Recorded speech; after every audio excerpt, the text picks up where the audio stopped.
It's your boy PSA Sitch here with another Saturday live stream. Here with everyone's favorite friended forever. And today we'll be looking at everyone's favorite, Carlos Maza, who gives a TED Talk where he just says, look, we don't need neutrality and objectivity in journalism. Let's all just be activists. That's the way to go, isn't it? So what's your take on the activist argument? Well, there is no argument.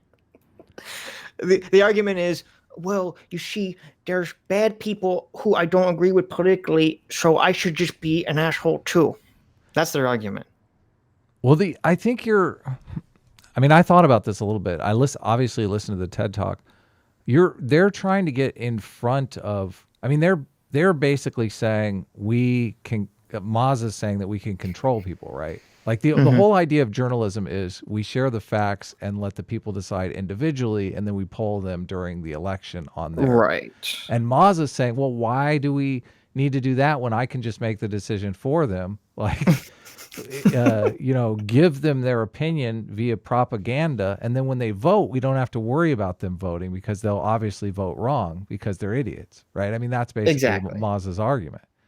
Yeah, is that a better argument? I mean, it sounds pretty dictatorial to me. Well, they try to code it better because they say, oh, well, people on the right are already doing that, what you're saying. So we need like a side on the left to fight back, to counteract it. And the way we're going to fight back is by doing the exact same thing they're doing, just on my side.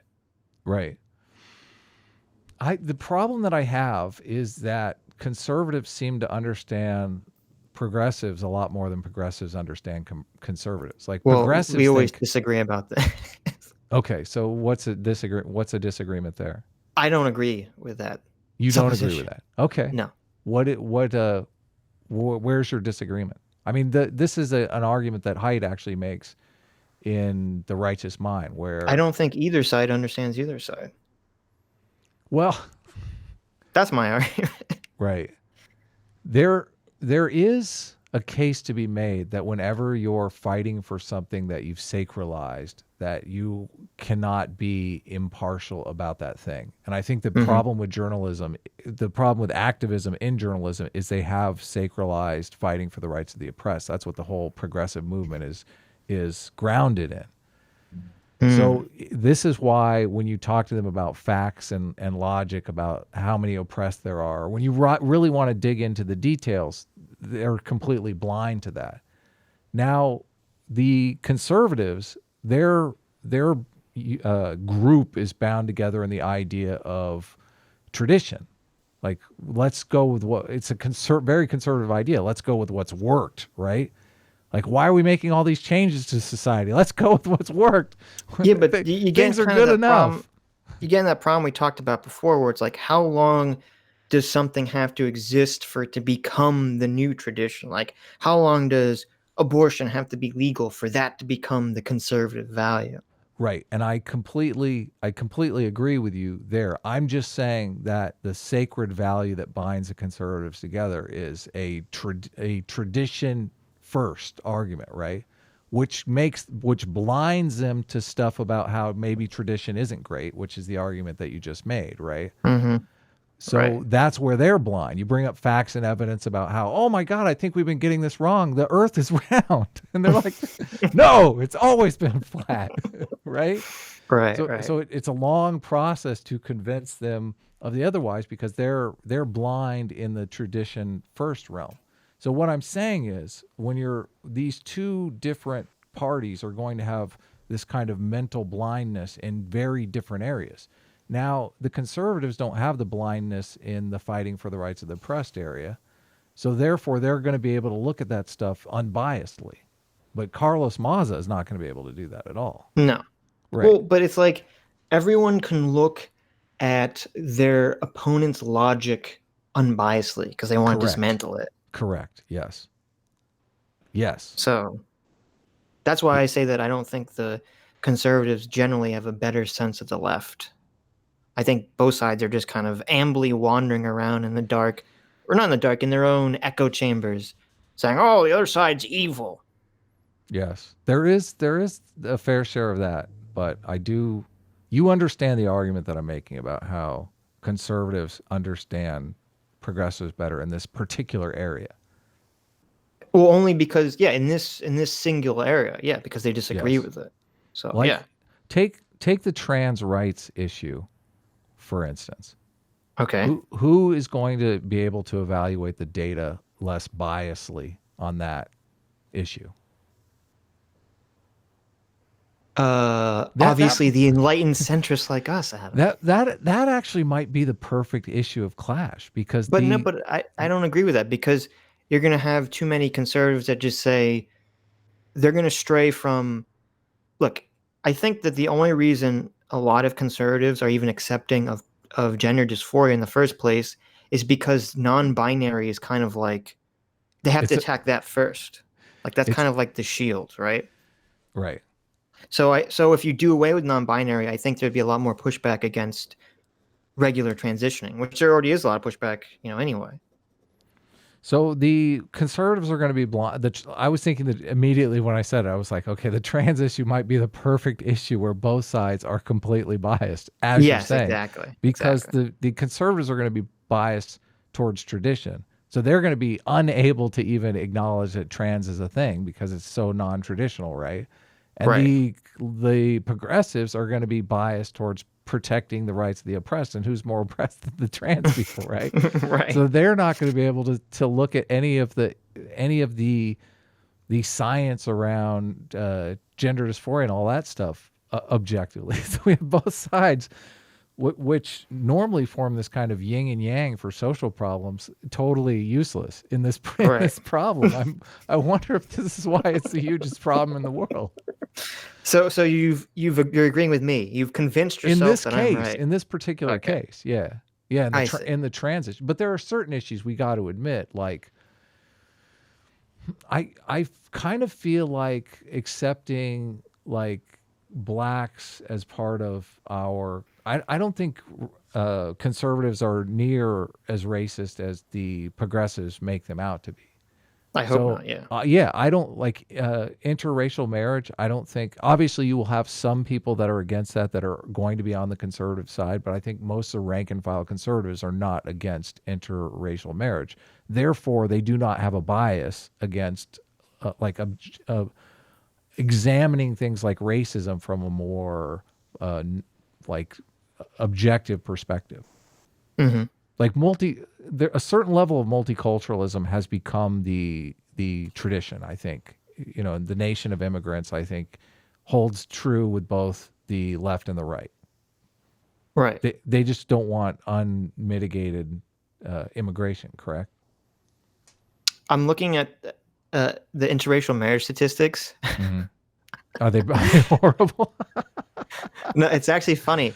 There's more black people are against interracial marriage than white people. Oh my. Isn't that interesting? That is interesting. Yeah. It's 14% in 2016. 14% of black population polled was against it, and 9% of white population. Yeah. Oh no, I'm sorry, 4%.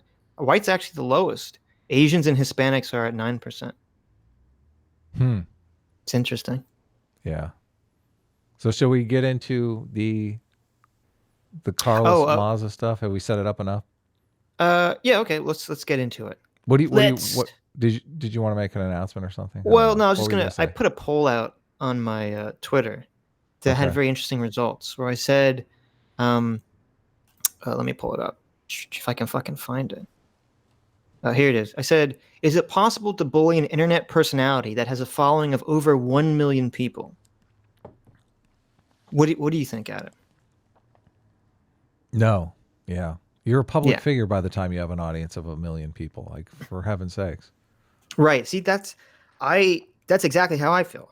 But a lot of people, more people, 60% out of 400 people have said yes, you can.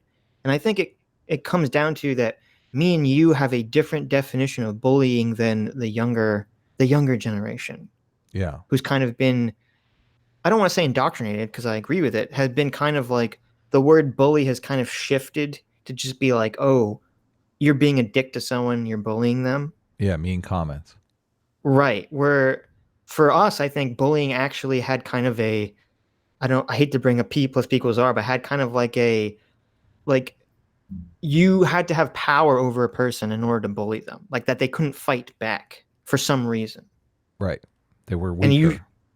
right, because you're weaker, or their dad's they're the rich kid, and their dad's the mayor of the town, like Yeah. some They're the 80s cool movie thing. kids. Yeah. They're Exactly. the There has to be popular kids. some They have more people in their gang. There are all kinds of reasons. yeah, there has to be some power dynamic, I believed, for the word bullying to apply. But I'm assuming that people don't have that power dynamic to the word bully anymore. And that's why they would say it's possible to bully an internet personality who's already famous. Right. Yeah. Anyway, It's well also I think that we don't think like people saying mean stuff about us online. Although, man, reputation management, it's like there is it we I'm coming around to the argument that reputation management is so difficult in the age of the internet, and that's what people are more worried about. Like people are more likely to take a punch in the face and get over it than for someone to savage their reputation online, because one, you can heal from, the other you not, it's like it becomes more difficult. I know I like Sam Harris is the best example I think of this, because Sam Harris has been completely mischaracterized. Jordan Peterson has been mischaracterized, but I think right. it's actually affecting Sam Harris in a way that it's not necessarily affecting Jordan Peterson. I think it's affecting Sam Harris for two reasons. I think he handles the criticism a lot more poorly than Jordan Peterson does. Jordan Peterson, he'll address it once and then, never talk about it again. Yeah. But Sam Harris, like, he fixates on it, and he just he can't let it go. Yeah, he brings it up again and again. He's breathing light and life into it, again. Yeah. And also I think it's because Sam kind of exists in this weird space where he's anti-SJW, but he's also like really anti, like, he's not anti-Trump, but he has like Trump derangement syndrome. He is anti-Trump. What are you talking about? Like, no, but I mean, he goes beyond anti-Trump, because I would say I don't like Trump either, but I don't have Trump derangement syndrome. Right. Like I think Sam does. So he loses a lot of potential defense, or followers defending him the way Jordan Peterson doesn't lose that, because he doesn't really talk about politics in that regards. Yeah, the only people talking about Jordan Peterson's politics are other people. Like Jordan Peterson never talks about politics. Right. Yeah. Right. We'll have to do, I don't know if we should, he had like a long interview with Dennis Prager, who if you watch these streams, I don't have any love for Dennis Prager. But Jordan Peterson brought up the question everyone asked him about, do you believe in God? And I'm listening to the answer, and I was like, wow, I fundamentally disagree with Jordan Peterson's definition of belief. But that's like another 4-hour stream in itself. So we'll save that for another time. Anyways, I don't think when they were naming the organization, I don't think they should named it Cunny.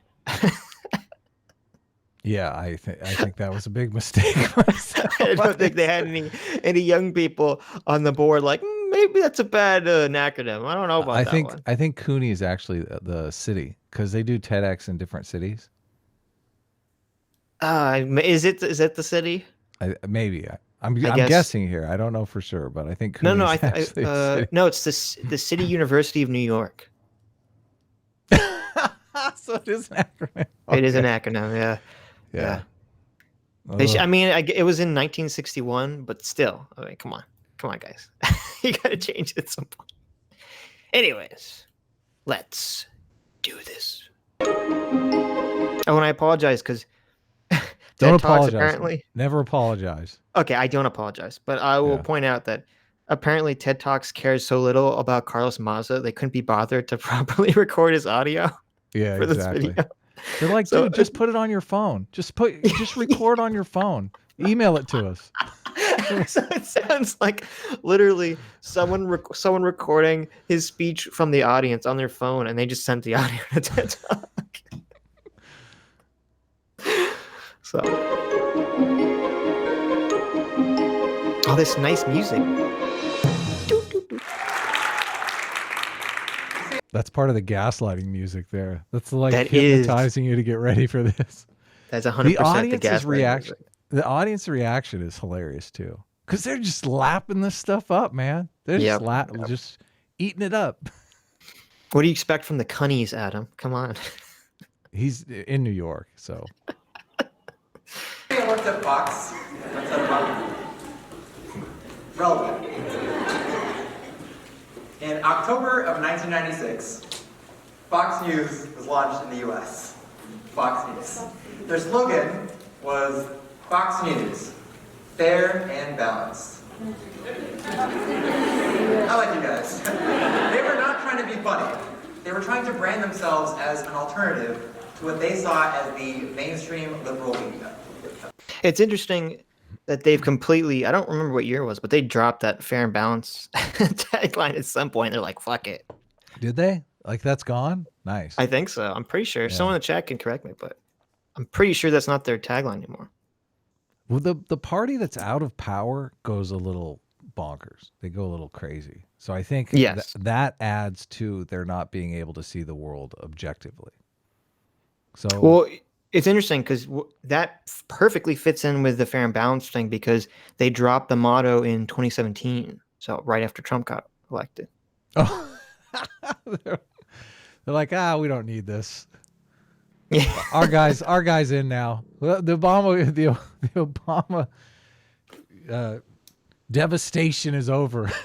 That's right. What was it that Chuck Norris's wife said? The 1,000 years of darkness. Oh, exactly. See, that's why I'm saying when your guy's not in power, you're on edge.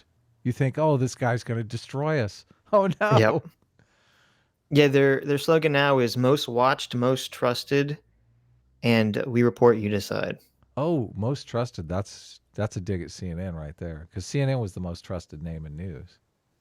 Ooh, you're right. Yeah. Most, like, and they put most watched right before it, so it's like a double fuck you. Yeah. Oh man, that's pretty funny. For you. Non-Vita Rex for $2. Thank you very much, Non-Vita. Elder Millennial for $1.99. Know your enemy. Art of War. Very true. Alex Karras for $5 says, don't get why Crowder was such a jerk. He could have just dismantled the arguments without the imitations and whatnot and still have been successful. That is, I agree with that completely. Well, I sort of agree with that, because you have to be an asshole and a jerk to get the following the size that Crowder has.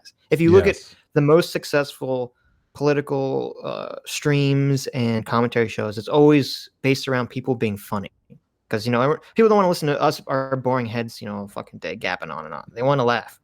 So, but I agree, he could have been funny without. I don't agree with I don't know what word would you be to negatively use someone's sexuality as the butt of a joke. Mm-hmm. I agree that that I think that pushes the line. You can be insulting and funny without doing that, but yeah. Why? Well, how is it different than using their weight or anything else? I mean, you've made several fat jokes about several of our rivals. So. Well, just because it's so annoying, because the social justice crowd has kind of like stolen so many words. Yeah, you can't. There's no insults left. No, but I mean, like, they still you can't say like problematic anymore, because it's like, problematic. Yeah. But because I do think that there's a difference between insulting someone because they're stupid or they're fat versus insulting someone for being a protected class that once and still does face discrimination and violence and et cetera, et cetera. But my point with the whole Steven Crowder thing is that here's the interesting thing, and I will eventually come out with a video about this, probably like a month from now when it's far too late for anyone to give a shit. But Carlos, his original complaint against Crowder, it had barely anything to do with hate speech. He doesn't even mention hate speech. His whole point is about harassment. And he keeps saying, whenever Crowder makes a response video, all these people write negative comments on my videos, and it makes me feel bad. Like, he barely cared that it had anything to do with his sexuality. Like the whole thing about the sexuality is a red herring. It's a misdirection. He's just mad that people leave negative comments on his fucking videos. and he claims that that's fucking harassment. Yeah. I mean, that's what's insane. And if Crowder had not made fun of him for being gay and queer and just called him a stupid idiot, he would have received the same amount of negative comments totally. on his videos. So that's a miscalculation on Crowder's part. It is a myth, because it's like with Sargon in the white N-word comment. These people, they're just sitting there on the sidelines. They're just waiting for you to slip up, you know. Yeah. Scott Adams to would strike. say, take your media training, just get used to it. This is the way the world is. Like you just have to be aware. You can't say that. Exactly. Yeah. Exactly. Bob B for $10 says, Sitch, transgenders have been accepted in the culture for a while. 1985 and the episode of Night Court. I always laugh at Night Court because of Red Letter Media. But has a trans character that they put to the forefront of trans acceptance, episode 41, Best of Friends. I don't know. I don't remember what we were talking about exactly for this comment to apply to. Transgender people have been accepted by some of the culture. I'd say mainstream culture, which right now is dominated by the left. They have been accepted. Yes. But they haven't been accepted by everyone. They have been made the butt of many jokes in many movies. Like that, going back and watching Pet Detective again. Right. You realize, you start thinking, it's exactly the argument that you're always making about the kid that used to say, you know, Jew someone down in front of you. And you were like, hey, I'm Jewish. Like, it's the same thing. Like, as soon as you watch that movie from a trans person's perspective, you're like, holy shit, this is awful. This is terrible. Right. Well, and I think in a better comparison than even that is, you know, when I was growing up in the 90s, the go-to insult was gay. Yeah. And it's like, we didn't even mean it in terms of anti-homosexuality. Yeah. Because we were all nice liberal children. But still, like, it's still weird that, you know, and just not that long ago, we were calling people gay, and gay was synonymous with stupid. Yeah. Or shitty. So, yeah. I don't know. It's interesting. Pitt the Jap $5 says, why most of SJWs like H Bomber Guy and Maza attack centrists or an apolitical people? That's a fantastic point. And, you know, it reminds me of the whole the New York Times article that talks about Caleb Cade, who's talking about the alt-right pipeline. And it's interesting because if you actually listen to his video and you read the article closely, he's not talking about the supposed alt-right pipeline the way the SJWs are. He's talking about like, oh, you know, the Stefan Molyneux and the other people that are kind of like in that alt-right border realm. He's talking about those people leading you to the alt-right. He's not talking about like anti-SJWs. Yeah. Like he even said in a stream that, you know, he never watched Shoe on Head. He never watched Chris Reagan. You know, he only watched a little bit of Sargon. So yet the media and the SJWs on YouTube, they use that to attack us more than they care about Stefan Molyneux. And I think the reason for that is because we're the more accepted group. So they have to attack us. Yeah, we're mainstream. Stefan Molyneux isn't mainstream. So they don't care about attacking him. And that's how you know. See, there's how you know that they don't give a shit about fighting, you know, the alt-right or Nazis or any of that stuff. Because the Caleb Cain story, the entire Caleb Cain story is just a story about why you need Jordan Peterson. Because his whole story is, I was a depressed white male who lost direction in life, and I started looking for self-help videos on YouTube, and that's how he finds Stefan Molyneux. And the whole time I'm reading this, I'm like, if only Jordan Peterson existed in 2014 on YouTube, Caleb Cain would have found him instead and never would have got sucked into this dangerous alt-right world. Yeah. They never grapple with the why the kid needs meaning in his life anyway, which is funny because that's the first thing that I talked about on the first stream that we did. We did a stream on that PewDiePie pipeline video. Exactly. And I said in the video, I feel sorry for this kid because like he's totally getting used. And this was before he like now he's getting used right and left. I actually reached out to him on Twitter and he responded to me. I had sent him that show, but he didn't respond ever again after that. I was hoping maybe we could talk to him and be the ones that are like, we didn't do a video on him. The guy that did the PewDiePie pipeline was someone else, wasn't it? Yes, American Johnson. He's in the video at the end. He had done a live stream with American Johnson, and in the live stream, he had, they had both, you know, affirmed this idea that PewDiePie like needs to be more conscious of how his audience is being directed towards these alt-right figures. And I'm going, dude, you're crazy. What are you talking about? Like, I had hoped we could talk to him and you know, kind of give him the lay of the land of YouTube, because it's like he quit his job. He obviously wants to be a YouTuber. This is why I said on that first stream, like, I feel sorry for the guy, because like he's swimming in waters he has no idea are just infested with sharks right now. Exactly. Did you see the picture of him on CNN? Oh God, it's like such off. It's so awful. Of Kane. Yeah. Yeah. I saw it. Yeah. Well, he's, you know, and I tweet this out. Distributors disagree with me, which I understand his point, but I don't think people are appreciating that in that New York Times article, they weren't just attacking people on the right. They were attacking Philip DeFranco. They were attacking ContraPoints. Like the author of the article literally calls Destiny and ContraPoints the left-wing rabbit hole. So they're coming for everyone on YouTube. They're not just coming for people on the right. It's a money thing. And I had looked at the video that you had made years ago when the first adpocalypse came in, because there's a bunch of interesting stuff in there about Rupert Murdoch, right? He's the guy that owns Fox News. Yeah, exactly. Well, does he still? I don't remember, but he used to. Yeah. Well, this is all about money. This is all about money. This is all about advertising dollars. And we live in an attention economy. People are fighting over attention. Carlos Maza is fighting over attention.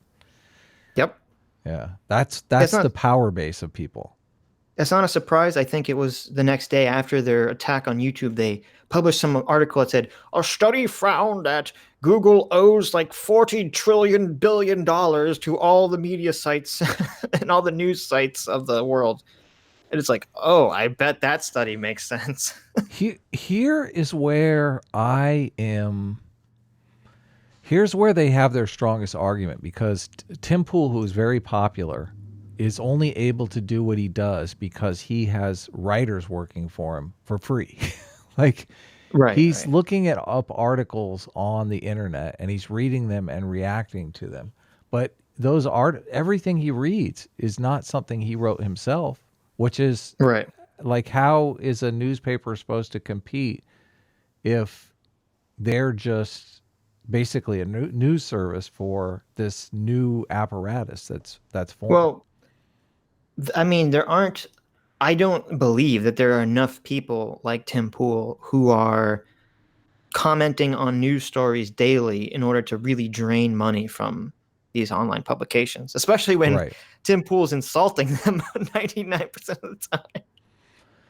Right, but if YouTube completely cut that practice off, they would be impervious to any of these arguments. And I really honestly think that's the direction YouTube is going. That's what I've been trying to tell people, is that, you know, even people on the left who are praising, you know, ContraPoints fucking retweets the article that insults her because she's, I don't know, she's fucking moron or something. You know, that's what they want. They want literally no independent voices for politics or news to be allowed on YouTube whatsoever. Right. Yeah. So, which is scary. It is scary. I mean, I talked about that, you know, I made that short video, which I deleted because I'm pretty sure it was getting suppressed somehow, because I never had a video get so little views in my entire YouTube career. And it was about how the day Joe Biden released his campaign ad, you couldn't find it on YouTube. Oh yeah, I remember that. You could, if you typed it in the search bar, you wouldn't find it. You would just find media sources commenting about it. So, yeah, wow. Pitts a Jat for another $5 says, maybe if the federal government didn't have that much power, we didn't have to worry about who is in power. Praise the federalism. That's that's definitely an argument that people on the left don't want to hear when people like Trump are president. But I don't disagree. PG for $4.99 says, the dude calls himself a queer. LOL. Don't be a soy boy, Sitch. It's not a slur if you're already calling yourself that. First of all, I'm on a strictly no soy diet. Okay. By my doctor. Nice. Because good for you. Because I actually have too much. Get this. I have too much testosterone in my body. My body produces too much testosterone. And apparently, eating soy can make your body produce more testosterone to counteract the fake estrogen. Yes. And if you Really? have too much testosterone in your body converts it into another chemical, which is kind of toxic. so, That's where you get that so strong masculine pose from there, isn't it? that's right. That's where I get my power pose from. Yes. But anyway, but to address your actual point, there's a difference between him calling himself queer and he doesn't mean it in a negative way, and Crowder calling him, oh, the gay guy from Fox, and he has like this negative connotation to it, right? Like it'd be like, I call myself Jewish all the time, or if I call myself like Jew boy as a joke in a video or a stream, there's a difference between that and then what if someone made a response video and they kept saying, oh, that Jew Sitch, like every second, oh, that Jew Sitch. I'd be like, what the fuck? Like, this makes me feel uncomfortable. It's kind of like you're allowed to complain about your mom, but other people aren't. Like, right. Or there's a good meme on Twitter that was, Americans can make fun of America, but if you're a foreigner, yeah, exactly. back the fuck up. So, and even when Carlos was calling himself queer, he wasn't doing it like as a joke either. He was just saying like, oh, that's part of his identity or whatever. So I don't know. I don't think it's the same. Look, I don't agree. I 100% don't agree that Crowder should be removed from YouTube. I'm not saying that. And I think Carlos Maza is 1,000 times worse and more evil than anything Crowder ever did. But I don't think you should be using people's biological identities that they don't have control over as a means of insulting them. Yeah. Right? Is that fair? Well, I just think you need to take into consideration how the other side can use this as an attack against you, because they will. They will. Well, they totally will. Cynical of it. Yes. Yeah. Right. You just have to be cynical about it. You do. But the thing is, what you said about how you get attention is you do things that that break the rules. So it's kind of a catch-22. It's like you have to do things like that to get the attention, and then you have to have some kind of plausible deniability once you get it. I think this is the problem with Sargon and the Jess Phillips tweet, is that he didn't, like, there was no argument kind of got him out of that mess. I think the initial tweet was fine. I think when he made the video where he did like the stand-up routine, and he said, well, maybe he would. I think that's what got, dug the well, dug the grave for that comment. Was that an attempt to make the other seem okay? No, I think we're not mind reading, and I don't know if Sargon's listening. He can type in the chat, but I think it was, an attempt to make some waves, which it certainly did. Yeah. Interesting. Anyways, Hellister Anon for £5 says, nearly all man can stand adversity, but if you want to test a man's character, give him power. Abraham Lincoln. Yeah, that's interesting. That's a good quote. And that really shows where Maza's situation is. It's like he has power, and what's he want to do? He wants to go scorched earth on YouTube. That's what's so disgusting about his attack. Like, if he just came out and criticized Crowder, I wouldn't care. But like, okay, yeah, I think Crowder went too far. I don't think Crowder should be removed, but I think, he went too far. But he didn't do that. He was basically like, whatever, I'm not even going to talk about Crowder. I'm going to attack YouTube, the platform, as this hive of scum and villainy. YouTube needs to be like burned to the ground because they really hate the LGBT community. So the Crowder was a big winner in this. You agree? Yeah, Crowder definitely won financially and popularity from this. Yes. So I would make the argument that Maza is as big a winner in his tribe as Crowder is in the conservative tribe, and that we're just kind of against the SJWs, so we're a little bit blind to being able to see it. Like, we don't have as many feelers out in that tribe. I think, well, it's harder to tell because Maza doesn't have his own show, so it's not like, he's getting paid a salary by Vox, and that's it. But I agree with you that I would assume that his standing at Vox has gone up significantly, and I would assume that he could leverage his new SJW internet fame to go off on his own and be successful. He's going to be working in AOC's campaign. Like he knows where the political, he knows where the power is, right? Right. Yeah. So it's a different path to power than Crowder, but I would argue the only two winners in this were really this guy and Crowder, right? No, yeah, I think that's an excellent point. And that's the problem. And see, but that's why It's Maza the is so hugest despicable. problem. Yeah. Because he's either so despicable or he's the biggest idiot alive to think, all he's doing is boosting Crowder and himself up, and he's just destroying the platform. And why would he care about YouTube? He doesn't get paid by YouTube. He gets paid by Fox. Like, yeah. He's going to be working for AOC. What does he care if YouTube burns? I really, really, really, really don't like Carlos Maza. I know you're going crazy. You're scorched earth here. No, I'm not going scorched. I'm going scorched earth on just him. So it's the opposite. Yeah. I'm a targeted missile attack. Okay. I got no casualties. Right. Gotcha. Let's watch some more of the video. We'll do some super chats in a second. Okay. A few years later, they had a new slogan: Fox News. We report, you decide.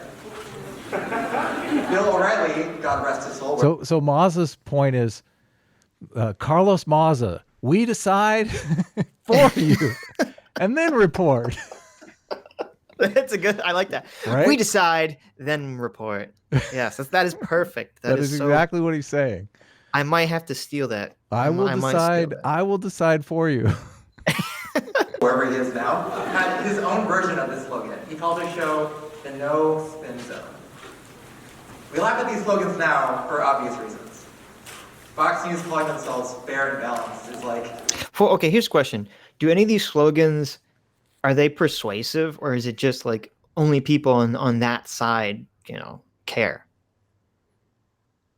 I don't know. Yeah, I would think they are, because they probably tested them. Like they're spending a bunch of money on that. They probably get a bunch of people apolitical people in a room, and they think, how's this make you feel? Like they know that the world is not a rational place. They know this. Right.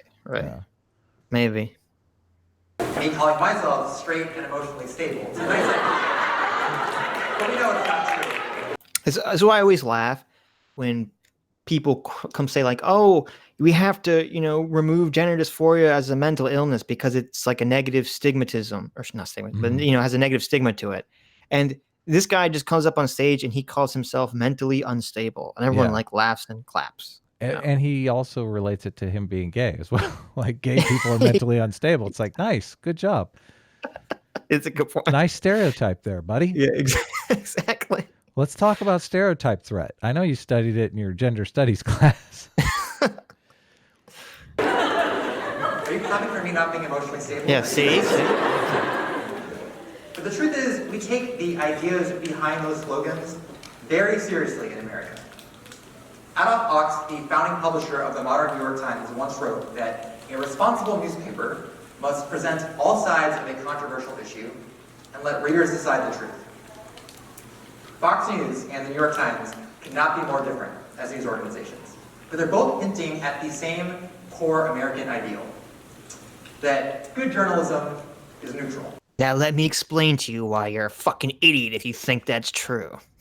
Yeah, exactly. Why do you... You're for neutrality. Yes, completely. Yeah, because we want to find the truth, right? Right. Well, it's the problem. Like, I don't care. YouTube's kind of its own special place, and I don't care as long as people know what they're getting into.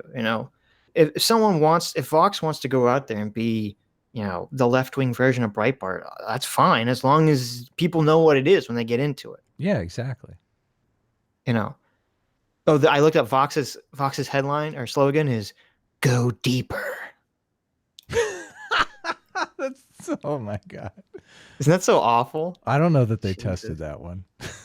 Well, the worst news slogan of all time. This is baffling. Was MSNBC "Lean Forward"? Oh yeah. And they had this huge ad campaign about that. I'm like, how the fuck did this get by? It's like the dumbest slogan of all time. Lean forward. Oh, they changed it. Oh, they had to. But it's even worse now. Oh no! Is it fall over? Lean forward, fall over.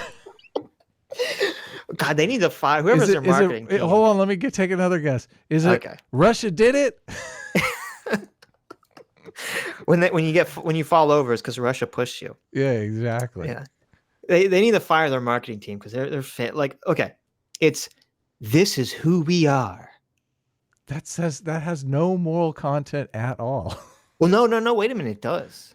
That's 100% marketing to SJWs because they're going to say, this is who we are. And they're going to show all their news commentators that are like a diverse cast of black, white, men, women, Asian, blah, blah, blah. We are our skin color.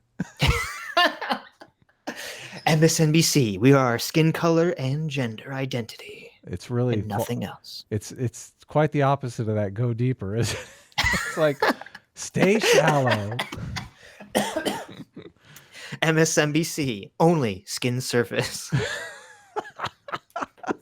No, MSNBC, only skimming the surface. There you go. That's perfect. When you talk about conservatives understanding the left-wing argument more, I don't agree with that, but I do agree that conservatives understand marketing a lot more. Well, they're more in touch with their intuition, I think. Yes. Yeah. I think that's true. Because Fox News is, we report, you decide. It's a million billion times better than any of this shit. Yeah. It plays into people's ideas of how the world should be, which is more important than playing into how it actually is. Yeah. Exactly. What's the word for that? What things should be, not what they are. Oh, I don't know. Is there some fancy philosophical term? I don't know. Maybe I'm thinking paradigm or something. Panpsychism. But that's a good point. Yeah, you should aim your slogans at the way people want things to be, not necessarily how they are. I think that's a good life lesson. Yeah. Aspirational. Yeah. Yep. It's impartial. Doesn't try to tell you what to think, who to believe, certainly not who to vote for. It just presents you with the debate and lets you figure. But you're stupid, so I need to tell you who the fuck to vote for. Yeah. What's wrong with Iowa? Why do they keep voting?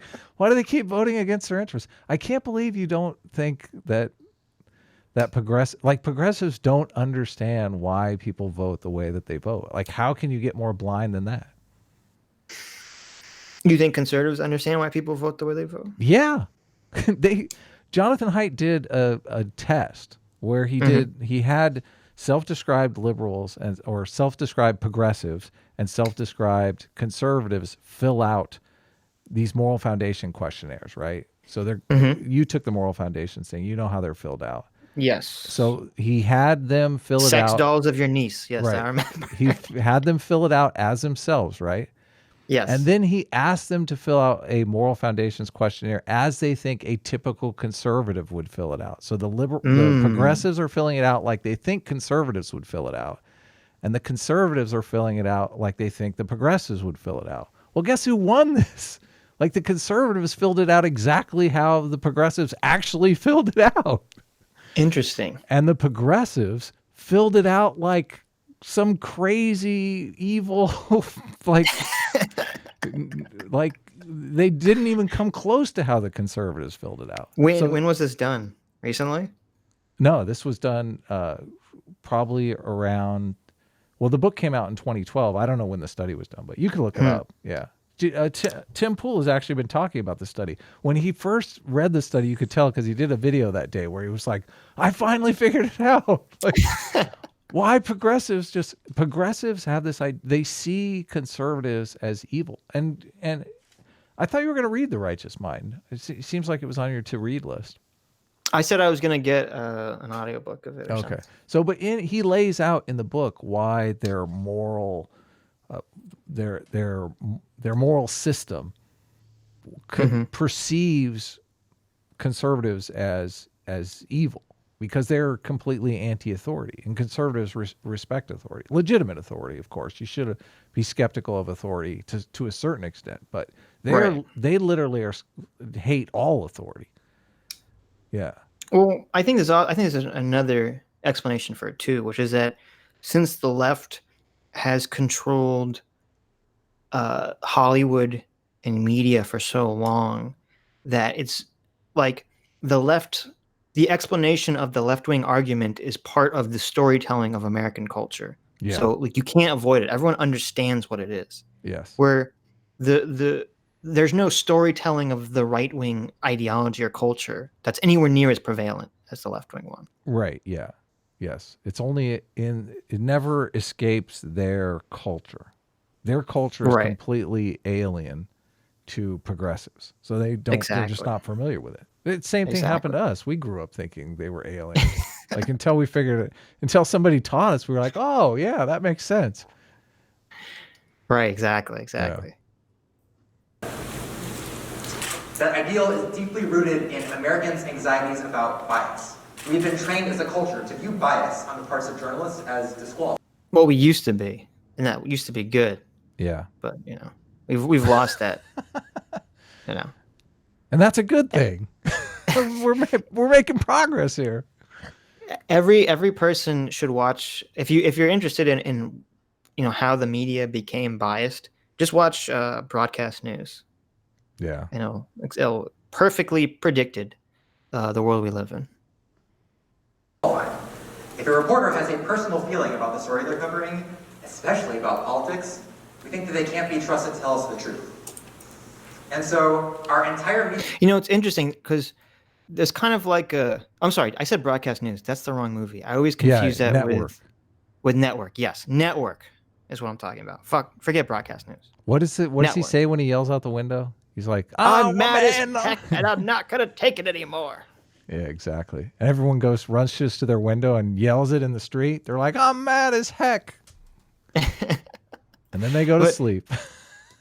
It's interesting that he's bringing up this idea of like, it used to be a good American idea to not be biased. And it's kind of like, it seemed like that was like the older, like classical era empiricist view of empiricist view of things. Like the sociologist is supposed to watch the culture and not be a part of it, and therefore not be tainted by it. And they can kind of explain it neutrally. But now, like the social justice mechanism is no, neutrality is impossible. So if you're not part of it, shut the fuck up. The two goals that are in conflict is the search for knowledge versus activism to change the world. Right. Yeah. So Carlos Maza is definitely in the change the world camp. Yeah, he used to work for Media Matters. He used to work for David Brock's left-wing hit piece machine, I guess you'd call it. Right. And there's a tweet of his where he says, I literally joined Media Matters in effort to take down Fox News. Yep. Yeah. So he's not even hiding it. This is a lifelong aspiration for him. Exactly. And now that he finally has some modicum of power, he's going to go lash out at someone he can lash out at. Yeah. When AOC is president, she's going to make it illegal. Exactly. Has been built around trying to minimize the risk of bias by presenting audiences with every side of every possible controversy. There's a bill being debated in Congress, get a quote from a Democrat, from a Republican, let the audience figure it out. No bias. Politician says that immigrants are rapists and criminals, find someone who agrees, someone who doesn't, fight it out. No bias. Trump says something truly bonkers during a campaign speech, assemble an 8-person panel on prime time to argue about it for an hour. You guys see these CNN panels? There are 8 people on the screen right now. Where are you supposed to look? It's like watching a Renaissance painting. NYU journalism professor Jay Rosen calls this approach to journalism the view from nowhere. In our desire to avoid being accused of bias, journalists have essentially become glorified stenographers, playing referee while activists and pundits and politicians fight it out. And maybe you're okay with this. After all, there's something very American about this approach to journalism, right? We don't want some East Coast Ivy League reporter telling us what to think. Let them fight, and we'll just, I don't know why I'm doing Foghorn Leghorn for this voice, but let them fight, and we'll decide who wins, right? Hunger Games. As a college-educated former debate nerd, I like to think of myself this way too. Just show me both sides, and I will tell you what the truth is. The problem is, this is not really how our brains work. For one, we tend to mentally check out when we're exposed to news coverage like this. If you've ever actually tried to watch one of these CNN segments, you know that you might start feeling pretty... Oh, this is, first of all, okay, so he's gonna, I like how he sets up this argument like, yes, it completely makes sense that you want an unbiased world, but let me tell you why you're fucking wrong, okay? Yeah. And he launches into this ridiculous strawman of like, yeah, no one likes the CNN 8 people talking at once panel. Like, it's absurd. No one wants that. Right. Like, that's the evidence for his argument that the referee should just pick whichever team he wants to win and start making calls based on his personal feeling that one team is better than the other. Right. Like, he used the referee analogy. He said, we're just the referees here. No, we shouldn't be referees. We should be players in the game. Like, why not? We have the most power. We're the ones that determine whether or not it was a touchdown or not. Yeah, they want to be the coaches of the team. They're going to choose who gets to appear on the field. Yeah, exactly. And I don't know, I forgot what I was going to say, but whatever. I'll remember. We'll come back. Pretty sure that you know what they're talking about. And after 10 minutes of them screaming, you have no idea what's going on anymore. A 2011 study by Ohio State University ran this cool experiment where they gave readers an article about Oh, I was going to say, it's interesting because, when this kind of opinionated news journalism kind of took off and became popular, everyone's like, oh, it's the dumbing down of America. Everyone wants these 30-second sound bites, blah, blah, blah, blah, blah, blah, blah. But then once YouTube comes along and it allows this long form comment like Joe Rogan podcasts or streams or whatever, suddenly they become super popular. Because like, wait a minute, people don't want 30-second soundbite. They actually want like someone to fucking say their idea and explain it. Yeah, exactly. In detail. They want to understand the freaking argument. Exactly. I mean, that's why so many people want to sit around and watch Jordan Peterson, debate someone or watch Sam Harris debate someone. They don't. That's why his arguments, I think, is complete nonsense. It's like, because on CNN and all these shows, they get these kind of quippy, they don't have time for an actual conversation. Yeah. Right. Yes. I mean, it's not like they spend an hour show exploring one idea. It's like, no. You have 20 seconds to say whatever you're going to say, and then someone else says it. So obviously that format. It's not going to work. Yeah. Their ratings are going down and down and down. Like, I think that that model is dying. I think most of this is coming out of the fact that model is just not going to be sustainable for much longer. Yes, definitely seems that way. PG for another $4.99 says leftists equal alt-right, except for one thing. Leftists want globalism and real alt-right, Richard S. Don't he also want government control like the leftists?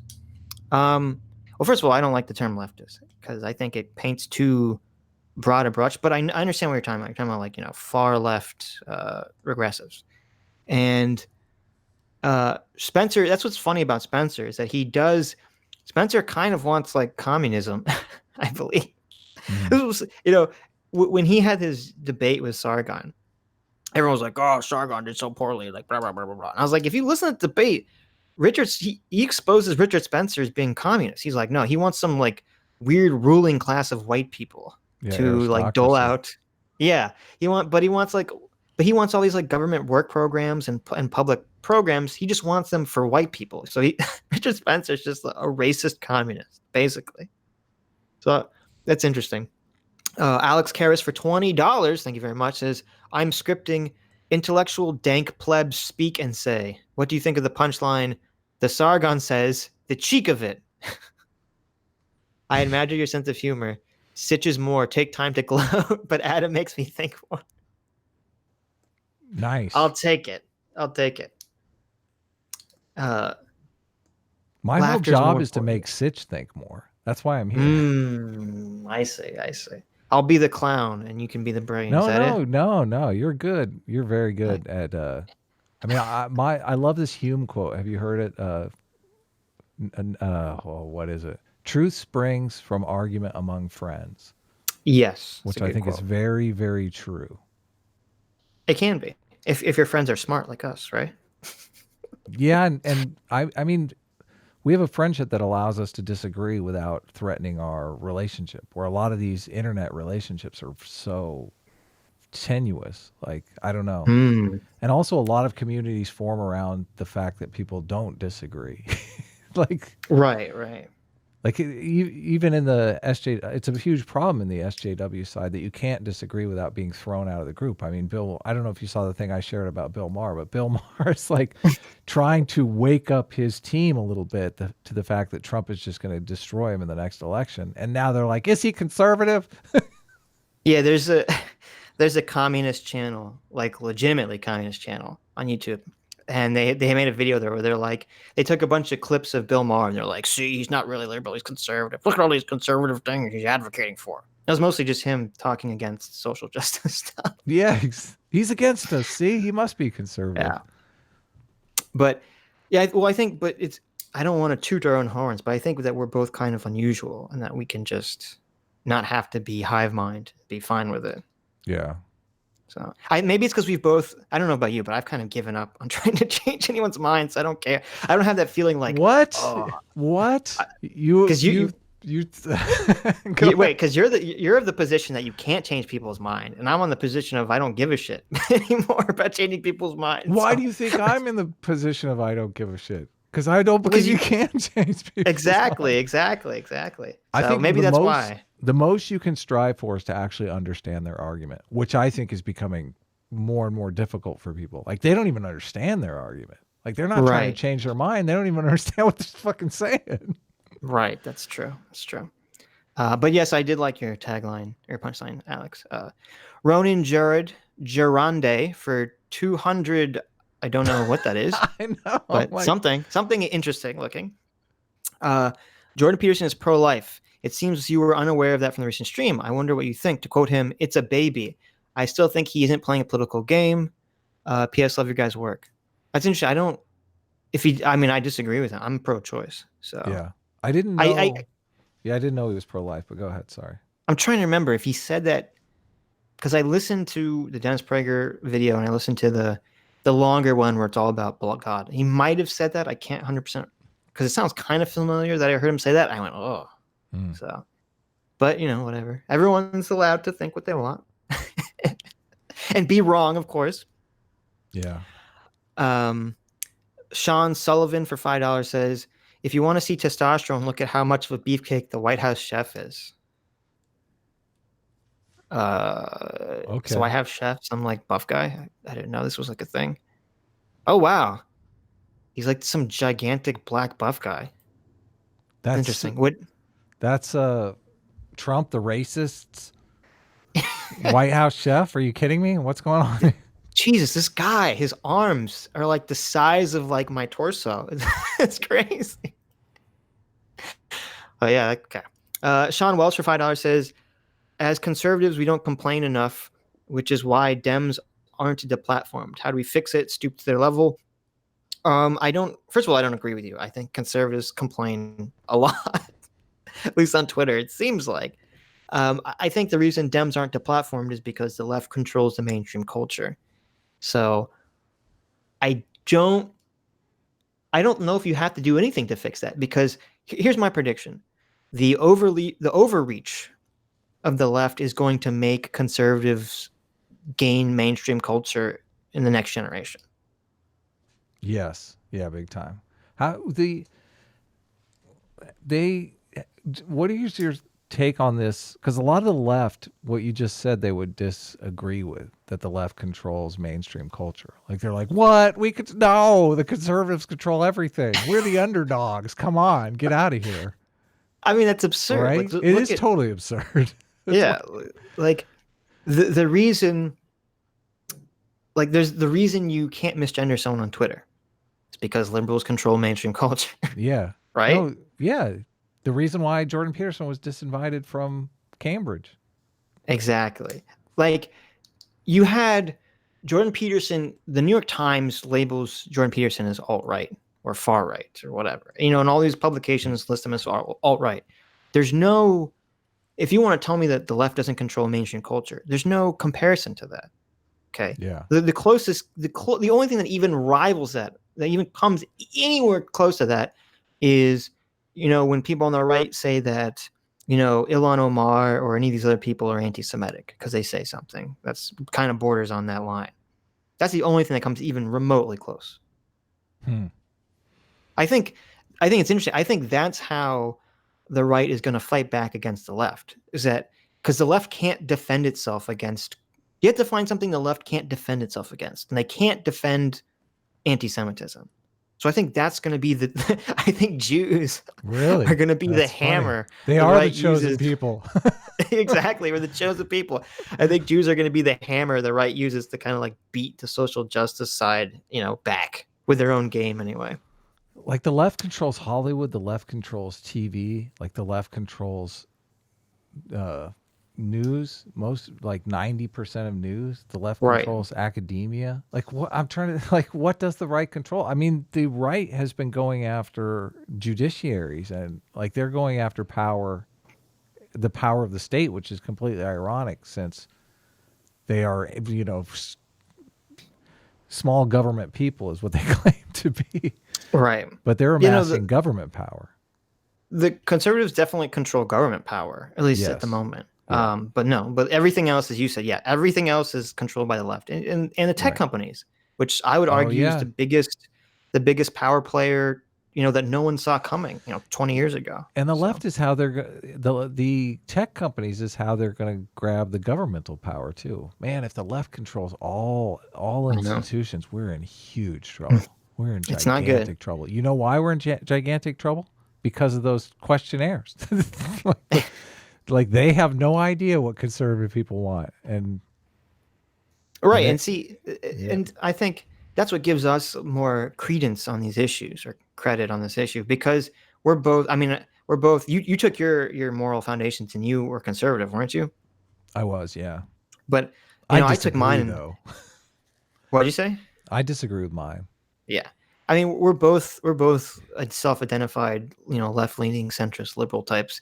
And we can say like, look, but you need to have balance because you can't have, once all institutions are controlled by one side, that side's just going to get pushed further and further into crazyville and crazy town. Yeah. Yeah. As the social justice has shown us. Yeah, there's nothing to stop it. No, exactly. You need someone. That's what's interesting. That was the wake up call, I think, for me is that realization that you always need one side to pull the other side back because extremists are the people that have the will and the energy and the motivation to go out there and to advocate for change and to get it done. Right. So you need the other side to pull them back because us moderates were like, whatever. Yeah. Hammy227, thank you very much for the 6 Aussies. And bloop to you, another bloop. And Pizza Jet for $20, thank you very much, says Charisma on Command makes a video about Jordan Peterson, how Jordan Peterson manages to convince people. Indeed, I think Jordan has converted more atheists into Christianity or agnostics than most preachers without even trying. Yeah, he's given them a real scientific argument that's hard to deny. Yeah, I don't agree. I don't agree with Adam. I do think you can convince people. I just think it's very difficult and it requires a skill set that I don't have. Yeah. So we're good at making fun of people. Exactly. It's just not good at making fun of people. Persuasion. It's very good for rallying the troops to go to war, but it's not very good for persuading people to your side. We're very good at rallying the troops. How about that? Yeah. But the thing that the left or the people that don't like Jordan Peterson, they don't understand is that the thing about Peterson that's so appealing is that he was able to take all the common sense, dad wisdom, and then explain why it's important in a very understandable way. And no one had ever done that before. So Jordan Peterson's kind of an anomaly. If there are Jordan Peterson fans listening, I tried to read Maps of Meaning and it was a completely impenetrable book for me. But I read another book recently. I think the author is Asma. I can't remember. I'll look it up and give his name, but it's called Why We Need Religion. And it read a lot like an accessible Maps of Meaning. He goes through and talks about all the evolutionary and psychological needs religion fills and goes ahead and pairs them with the studies that have been done. So it's a very scientifically minded look at religion and how religion has facilitated the kind of society that we live in. It's funny too, because I read Ben Shapiro's book, and in Ben Shapiro's book, he makes an argument for why the West is great based on Judeo-Christian values. And all of his arguments are based on philosophy. So they're all because this philosopher a long time ago gave us this wisdom that's not grounded in any kind of empirical argument. But this guy just so happened to get it right. That's why I'm using him as evidence that for my argument, which is to me really isn't evidence at all. All you're doing, Ben Shapiro, is you're telling people that you like this philosopher because he agrees with you. Right. The asthma book, he goes through and says, no, empirical study agrees with us, and here are the studies, which works for me because I'm more of a materialist. So, right.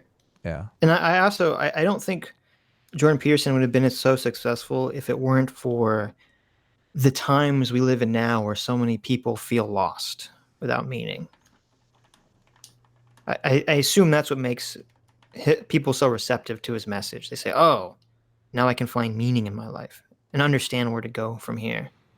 Stephen T. Asma is the author. Why We Need Religion is the book. It's a relatively short book, but man, I was like, this guy gets it. He totally gets it. And he started off as one of the new atheists. So he's definitely, I mean, he's an atheist. Mm-hmm. So he's like you. Yeah, big time. He tells a story of Thomas Beecher, who was an atheist and convinced himself to be a Christian. And I was like, like, uh-oh. Well, I feel like you at him. I don't have a tribe. Like I want to be able to debate and fight on a side, but I don't have a side to fight on. So nope. Yeah. You're on the lonely road. I'm on the very lonely road. God, it sucks out here. Are you kidding me? Hypothetical bill in Congress. The article just included both parties' positions about the bill, but didn't try to resolve which one was right. And the study found that people who read that article... Isn't it weird that the far left postmodern side, they first argued that no one's right. And now whenever it suits them, they argue that they're right. Factually right. Yeah. That's how motivated reasoning works. Ended up feeling less confident that they could figure out the truth about the bill on their own. It's not hard to imagine why. Most of us are not political scientists, or science scientists, obviously. We think that when someone is... He's making the argument that smart people like Carlos Maza have to figure it out for you and do you the favor Exactly. just telling you what's right and wrong. Well, and it's absurd to compare journalists to scientists. It's like, okay, first of all, there's shit tons of scientists that are completely wrong about so much stuff. I mean, Totally. We're learning basically almost everything we think about nutrition changes every 10 years. And we find out that we were completely wrong about nutrition. Yeah, big time. But even then, scientists are supposed to be at least looking at facts and like observable information and, all this stuff. Politics is not that. It's kind of intangible. It's about your ideas of how you think things should be. Yeah, politics is about structuring society. And the way that you structure society is difficult because nobody knows the future. So exactly. So we're always at some level guessing. We are. And even if you did know the future, people still disagree about, what is still the right or wrong way to do something. Yeah, in the here and now, exactly. Yeah. Right. This is why the abortion thing is complicated for me, because I don't necessarily know if pro-choice causes the least amount of suffering.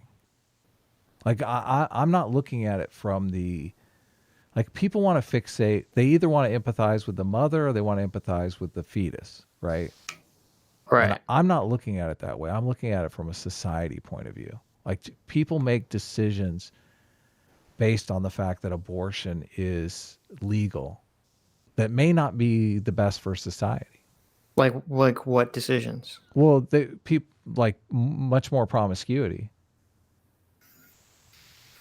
You think people are more promiscuous because they can get an abortion? Yeah, totally. Why wouldn't you be? I mean, I on don't both agree with sides, that. male and female just as much. Because it's kind of like the whole the death penalty doesn't really stop people from committing crimes because no one thinks they're going to get caught. Yeah. You know, Well, maybe it doesn't. I'm just saying.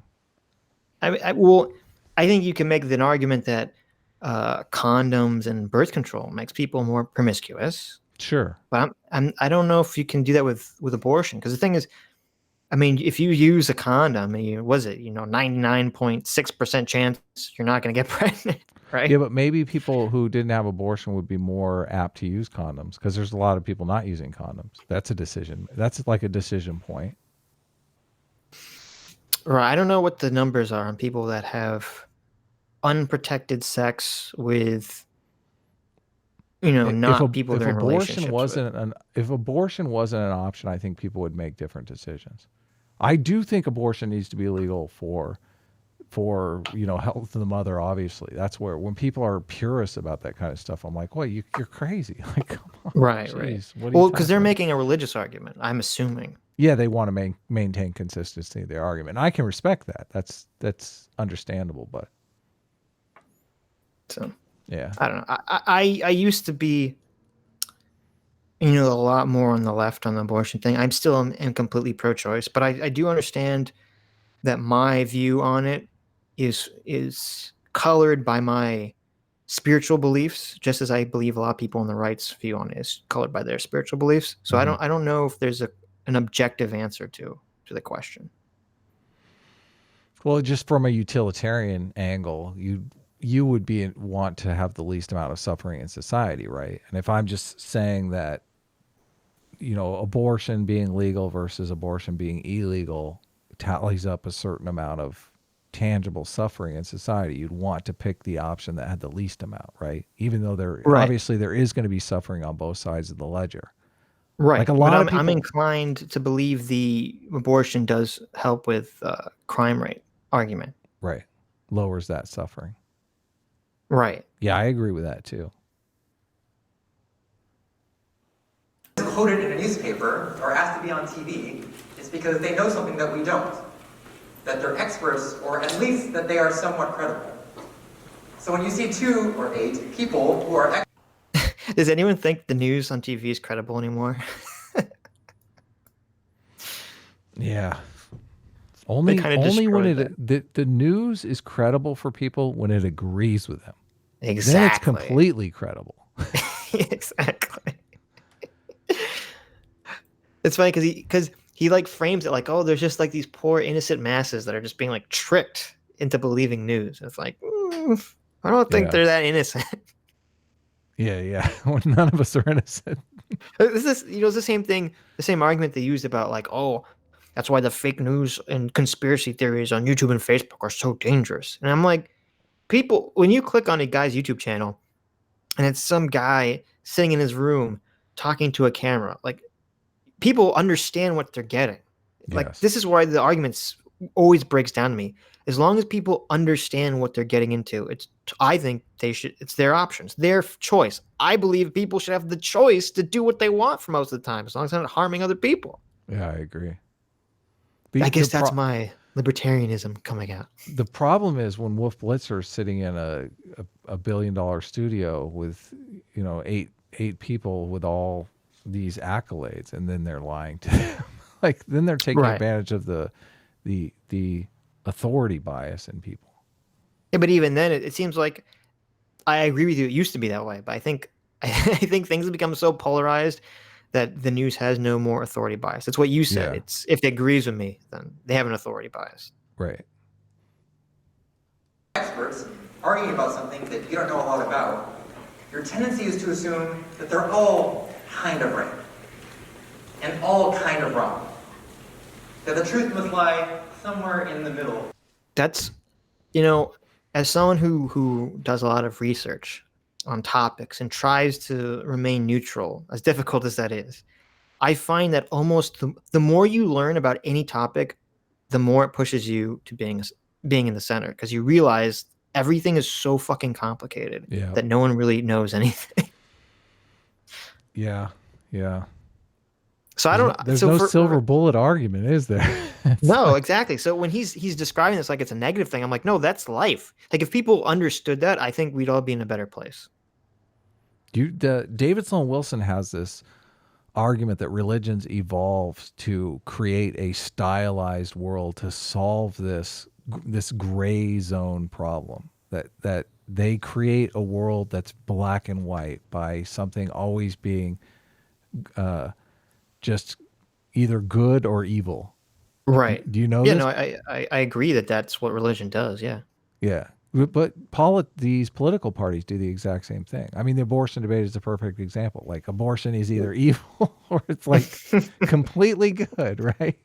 Right. When the truth is, it's somewhere in between. Like, he separates Exactly. it up into like the most devastating situations for society is where something is good for the individual but bad for society. Like, that's the one that you're really trying to avoid. So by creating this stylized world where things are either good for you and good for society, or bad for you and bad for society, everyone's motivations are aligned. But so much of the world is, this is good for me and bad for society. And like, that's where you get defectors. That's where, like, Carlos Maza is the avatar for doing something that's good for Carlos Maza, but bad for society, right? Exactly. But this stylized worldview that social justice has laid over him, this is what allows him to make this argument at a TED Talk. What he's saying is, what's good for Carlos Maza is good for society. We should be biased. Right. Yeah. It's hard to hold these competing ideas in our head. Like, I forget the guy's last name. Naval. What's that guy's last name? Naval. The guy that was on Joe Rogan? Yeah. Yeah. Is on Joe Rogan. He's friends with Scott Adams. Take a shot. And he had a really good saying, which is, I believe it was, to my family, I'm communist. To my town, I'm liberal. And then I was like, but it kept like, but to my state government, I'm conservative. And to the federal government, I'm libertarian. Like, it's like, just because some I can't even say the word, some philosophy, some ideology, some philosophy works on a smaller scale doesn't necessarily mean it's going to work on a larger scale. Exactly. Yeah. So. Of this fight. Or worse, that the truth is unknowable. There is no right or wrong answer. It's really just a matter of opinion. After all, if the trained professional journalists can't figure out what's truth and what's not truth, how are we supposed to? The second problem is that we tend to remember and believe what we hear repeated. The more we hear a claim, the more likely we are to remember it as true, even if we've never seen evidence to prove it's true. If every time you turned on the TV, you saw a serious debate about whether Carlos Maza runs an underground fight club, after a while, a tiny part of you would think, does he run a fight club? I can't believe they let me use this slide. This is going to be on the internet forever, so I'm thrilled to be here. It's because after a while, your brain would start to associate the idea of Carlos Maza. This is a total straw man. It's like, yeah, obviously, if people in the news just make something up and then argue about the made-up point, like, yeah, that's bad. No one's disagreeing with that. Yeah, he's not making the separation between facts and values either, because most of the stuff in politics is a value judgment. It's not exactly. There is no right or wrong. Exactly. Yeah. Exactly. No, you see, but to the communist and the postmodernist, the values are the facts. That makes no sense, because postmodernism, and in the book that this is why I was like, this book is totally what Jordan Peterson was going for in Maps of Meaning, the book, Why We Need Religion. Like, he goes hard at postmodernism too. Mm-hmm. Like, postmodernism is, you can't live your life with that nonsense. Yeah, postmodernism, maybe good for art and literature, like fiction, maybe not so good for nonfiction. Yeah. Maza with Fight Club. And every time you turned on the TV, you saw a debate about whether vaccines cause autism, the same thing would happen. Your brain would start associating vaccines with autism. Even me using that example in this speech makes you a little bit more like... See, this is really sneaky. This is like, he's giving a rationale for why you shouldn't be allowed to discuss ideas. Yeah, deplatforming. That's exactly what he's going for. But I'm super upset that the climate change debate got politicized. Like, I agree at some level, shouldn't we try our hardest to keep things from getting politicized before we know the tangible truth? Yes. So how do we do that if we're not engaged in at some level of deplatforming? I mean, it's a real problem. Right. Well, it's because nothing. I mean, the thing with the climate change is that nothing. Someone always has a vested interest, So it's impossible for that to have been divorced from politics, because you're always going to have the vested interest of the energy companies going to be against it, whether it's true or not true. Yeah.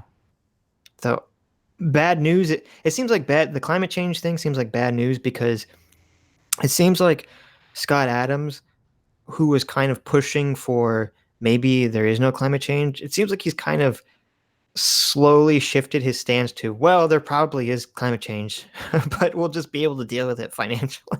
Well, he did several periscopes on it, trying to dig to the truth, and came out inconclusive. I mean, his ultimate opinion was both sides are lying, which I'm of the same opinion. Both sides are lying, but that's because it's a political tool. AOC wants to be able to say the world is going to end in 12 years and they don't care. Therefore, you should elect me because I care. Exactly. And I mean, the argument the conservatives have is pretty much the same. They want to say, they want to end the gender binary and change society in ways that we're never going to survive. Like, they're going to destroy society in this other way. Elect us. We're not going to do that. Like, it's the same argument. But the thing with the climate change and Scott Adams is that he used to always, his position used to be exactly what you were saying. He used to always say, I don't know, both sides are lying. Mm-hmm. But he doesn't say that anymore. Now he says climate change doesn't matter because we'll be able to pay for it. Yeah. And to me, that's kind of like, well, is that like a subtle way of saying you think it's really true? Yeah. So I don't know. I don't know. Yeah, I've watched a lot of stuff on climate change, and I've never been able to get to the bottom of it either. That's why I was hoping he was, because I'm like, Scott Adams has more power than me. Maybe he can actually get to the bottom of it. But my prediction is he either gave up or he did get to the bottom of it and he thinks it's true, but he doesn't want to just come out and say that. Oh, really? That's interesting. Yeah, that's super interesting. I don't know. I think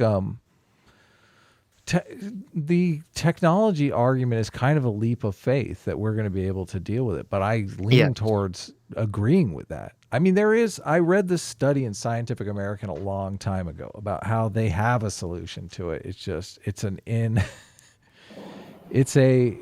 It's not a great solution, but it is a solution. Like, they can put particulate matter into the upper atmosphere and facilitate this thing called global dimming, where they actually just reflect a lot of the sunlight back.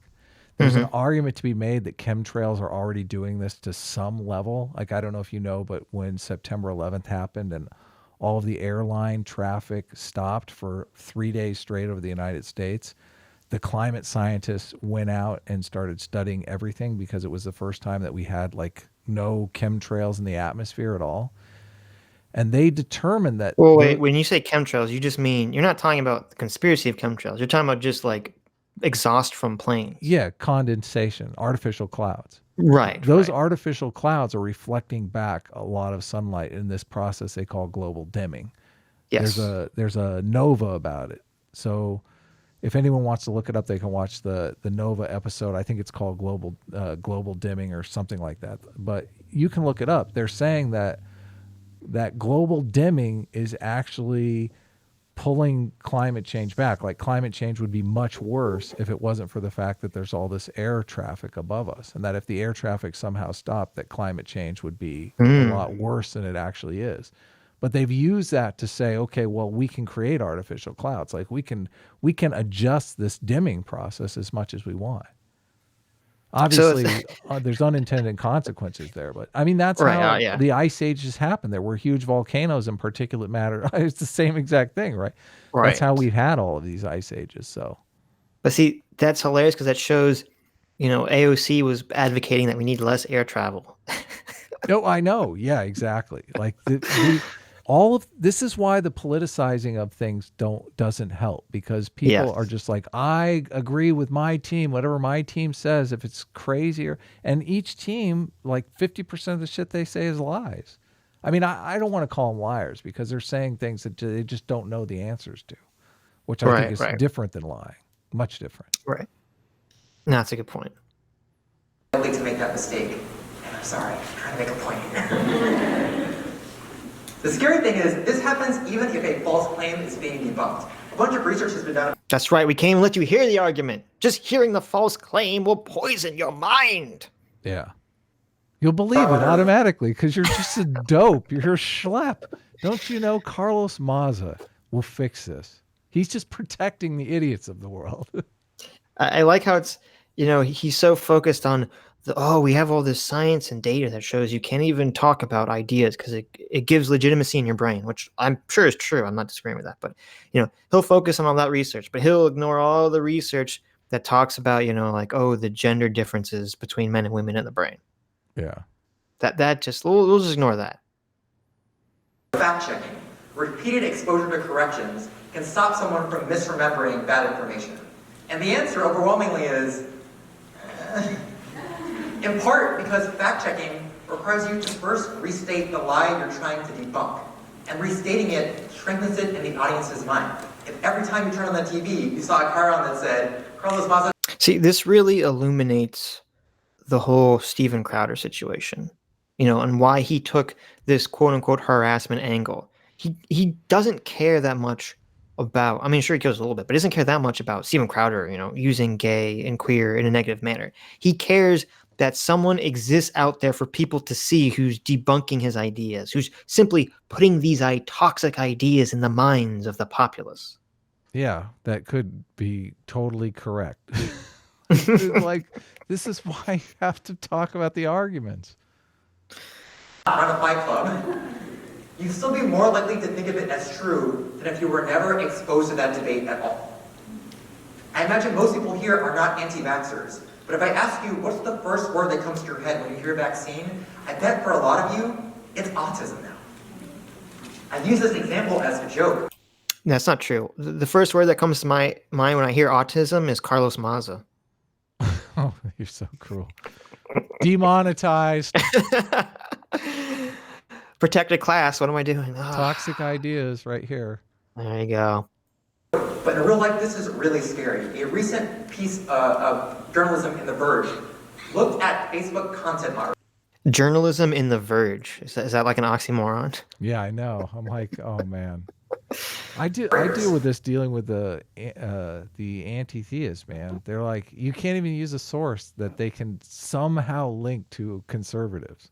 Because all conservatives are contaminated. It's like, it's just a fact, dude. Look, it's a survey. No, they made it up. People whose job it was to hunt down and delete conspiracy theories on Facebook. And they found that a huge number of them ended up believing those conspiracy theories over time. Anti-vaxxer stuff, flat earther stuff, 9/11. So what does that mean? Does that mean that simply being exposed to the ideas poison them? Or maybe there's some truth to some of these conspiracy theories, Adam? Yeah, it must be. If people believe it, it has to be true. People can never be wrong. That never happens. Stuff. It wasn't that they had uncovered some nugget of information that we don't have access to. It was that even they, people who are trained to not fall for it, could not resist the power of repeated exposure. Okay, wait a minute. Yeah, they have no free agency at all. Wait a minute. The random shlomos that Facebook hires to root out conspiracy theories are not trained individuals. Okay, these are not psychologists or skeptics or whatever. These are just random fucking schmucks. They got to go. It's like, oh, here's the criteria of conspiracy theories. Go get rid of them. Yeah, like that's got to be like one of the lowest paying jobs at Facebook. They pay them. Exactly. There's a bunch of. What he's not telling you is that this was actually done by a bunch of Indian people working in a call center somewhere. That's exactly how it was done.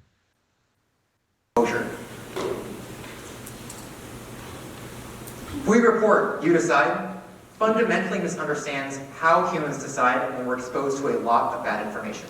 And what's No, it doesn't. It's the opposite. They know exactly what they're doing. Yeah, they do. They're controlling people. scarier is how easily this approach to journalism can get hijacked by bad actors. Conspiracy theorists, Yeah, exactly. demagogues, and corporate shills who know that all they have to do to convince the public of a big lie is get them used to it. Get it on TV over and over again. You can't be racist against white people. Yeah, it's worked. Yep. The most obvious example of this has been the debate over climate change.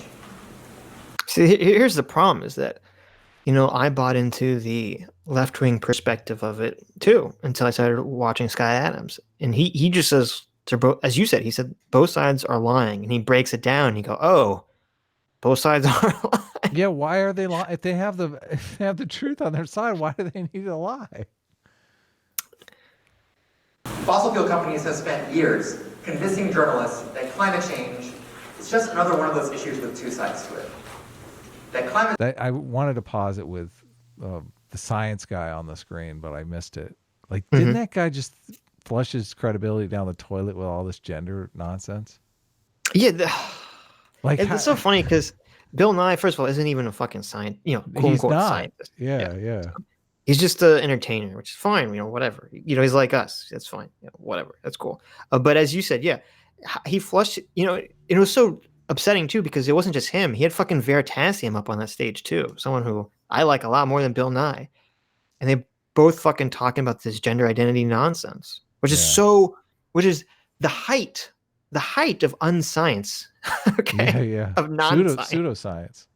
Yeah, it's the height of BS science is this whole gender identity thing. There's no scientific studies on any of that. This is all just theories that someone came up with. Yeah. It's ridiculous, Adam. It is, yeah. And now you're the face of climate change. Everyone who sees you make your argument for climate change thinks, oh, that's a guy who doesn't know boys from girls. Right, right. Do you not know how, Carlos is explaining how people think right now. He's making an argument that we should use how they think to manipulate them into being progressive. Let's set that evil aside for a second. Exactly. He's right about how people think. Non-Vitae Rex for $2 says, does abortion violate the NAP principle, the non-aggression principle? Well, first I'll say, even though I kind of alluded that I agree with the non-aggression principle, I don't. Mm-hmm. I don't agree with it in that absolute terms. Yeah. And I think the abortion thing would fall into what you were saying earlier about, well, it's not simple because you say which side causes more harm, right? Mm-hmm. And so, and I'm on the side of saying, I think I think not having abortions causes a lot more harm than having abortions. Right. Overall. So the argument that I'm conceptualizing though is that people will make different decisions and those decisions could produce a society that has less harm in it. Right. Yeah. So, it's a complicated argument, obviously, but the NAP has to do with non-aggression principle at the level of individuals, right? Well, no, I assume it has to do with everything, doesn't it? I'm not some big libertarian guy, so I don't know, but there's a tension between the needs of society and the needs of the individual, and a lot of times individuals sacrifice for society. So I don't know how that figures into the NAP, but my read of the NAP, and I've only watched certain stuff about it, is it's completely focused on the individual. It's almost as if they don't even take this concept of sacrifice for society into consideration. So right. Well, no, and it's exactly what I said earlier about what Naval's statement about how, principles and ideologies that work on an individual level and a communal level might not work on a government level. Yeah, exactly. Yeah, you have to look at both. You're really trying to balance the needs of the individual and the needs of society. Both need to exist. Exactly. Zofrats for 20 Donkey Kong dollars says, streaming on a Saturday. I know. Tomorrow is Father's Day. Yeah. So I assume we were doing Father's Day things on Sunday Yes. instead. The Wooster for $2 says, "Who do you guys think won E3? I know the answer, but I know Adam doesn't know the answer. What? So I'm gonna let him I know answer the first." answer. I'll let you go first, though. Just Who won E3, since Adam? I am the sidekick, I'm going to defer to you. Who won E3, Adam? I want to Simply hear because I don't want to step on your toes. No, Adam, please. I insist. I will tell you 1 second here. Who won? Let me think here. Who won E3? Tip, tap, tap, tap, tap, tap, tap, tap, tap, let me see. The answer is Nintendo, Adam. Nintendo. Oh, yes. I don't even know. I would not have even guessed. I thought it was like a team or something. Nintendo is the I'm just digging deeper here. What?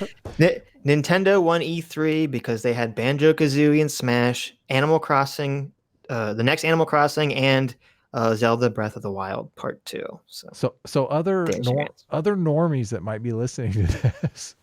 E3 is the video game convention they have every year, where all the companies come out and they show what they're planning to release in the coming years. Okay, so they're competing on what is the best game. Or like what? No, it's really like what's the most hype, basically.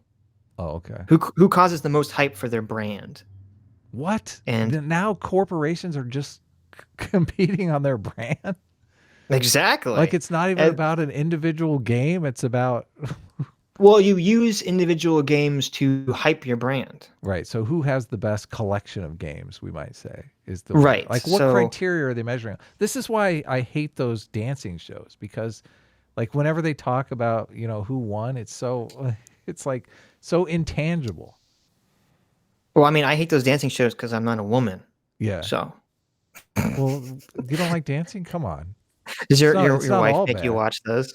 Occasionally she watches them, and I'm not watching with her. I'm watching kind of. I hate watching them. Let's put it that way. I see. I understand. I've been in those situations. I hate watched Glee because my girlfriend was watching it. So. But does it bother you that they're? I mean, what are they judging on? I have no idea. I don't know anything about dance. They come out. They say like this person had a lot of energy, and this what are they judging in this E3 thing? Like, are they judging? When people when you have these fancy schmancy chefs, they taste something and they talk about all these different flavors, I'm like, I don't know what the fuck they're talking about. Yeah, exactly. Well, judging art is just, at least in sports, who got the higher score. Like it's something tangible that you can say, oh, okay, they scored more points, they won. That's true. How did Nintendo score more points? Who knows? Well, no, but I would think everyone would objectively say Nintendo won E3 this year. Okay, so it's because they produced the most things that people were excited for. Okay, that's the criteria, right? So you did quantify it the most. Yes, it is quantified. Yes, as I said, they had Smash Brothers, Banjo-Kazooie, Animal Crossing, and Breath of the Wild 2. Right. The only other big thing was, Xbox had some new system which they don't show you.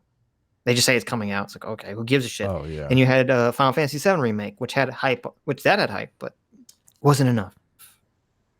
Nice. Anyways, contrast for $5 says, Watchmen movie ending better or worse than the comic? The truth must be somewhere in between. Probably the opposite of whatever Sitch believes. Look, contrast, I think I fucking hate you now. Okay? Fuck you. You're not allowed to give any more supers. I'm just kidding. Give us more money. But no, that was great. But fuck you. Fuck you. Okay, look. I said, okay, when researching some complicated factual information about how to govern society or politics, or health, these are complicated issues, right? That no one knows the real answer to. The ending of Watchmen is not complicated. Well, it is complicated, but shut up. I have an argument here somewhere, and I'll figure it out later. I'm almost done reading the graphic novel. I'm almost done reading the graphic. And it's a little boring. I got to tell you, the movie's so exciting. Look, here's the funny thing too. I don't even think the Watchmen comic is, I think it's good, but I don't think it's as amazing as everyone says it is. Because Sacrilege. here's the problem with the Watchmen comic. You have Dr. Manhattan, Rorschach, I would say it wrong, Rorschach, Ozymandias, and the Comedian, right? And they're all really interesting characters that you like, right? But then you have fucking Daniel, the Night Owl, and you have Miss Jupiter Lady, and you have a bunch of fucking randoms walking around that are all boring as fuck. Yeah, they are boring. And you don't care about them at all. Yeah, Dr. Manhattan should be the protagonist. Exactly. See, that's the problem with Watchmen, is that you have these super interesting characters and super boring characters existing in the same story. Yeah. So I felt the same way about Transformers. It's like, why is the kid guy make the robot the protagonist? He's the interesting one. He's from outer space. When are they gonna? I'm waiting for the fucking Beast Wars movie, but I know they'll fuck it up. They won't do it. That would be incredible. They won't do it right, because they'll have Beast Wars in modern era with stupid humans running around, and it'll be fucking terrible. Just wreck it. They'll wreck it, destroy it. We got to have our SJW angle here. We need some fucking person, some like little like girl running around with the robots telling them what to do. Yeah, exactly. How do we embed female empowerment into the robot story? Was there any female robots in there's one in Beast Wars. There's two, right? Yeah. There was some female Maximal that got killed at some point, and then there was the evil Spider Lady. Yeah. Whatever. Anyway. The opinionated one for $2 says, climate change being politicized is so frustrating. Yes, it is. 100%. Elder Millennial for $1.99 says, err on fetal personhood or empirically proven wrong. How do you feel about that, Adam? Fetal personhood, I think, is probably a bad idea. But if you must give them personhood, let them vote. One kick for yes, two kicks for no. Exactly. Yeah. Get the stethoscope out. I'm assuming Elder Millennial is saying you have to err on the side of fetal personhood, which I don't agree with, but I don't see how that would be empirically right or wrong. Yeah, anyway.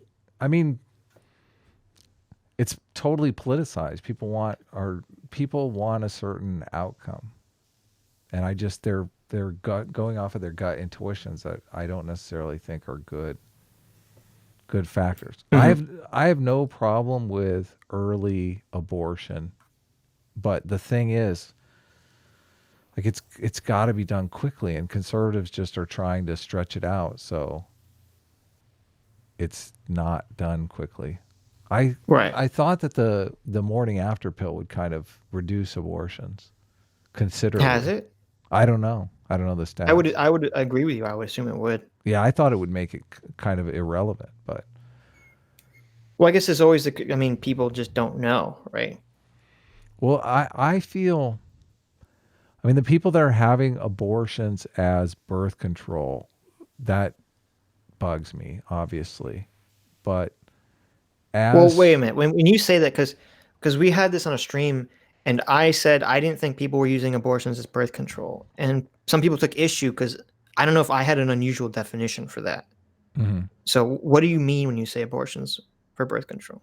I mean that they could use birth control, but they don't, and then they just end up getting an abortion instead.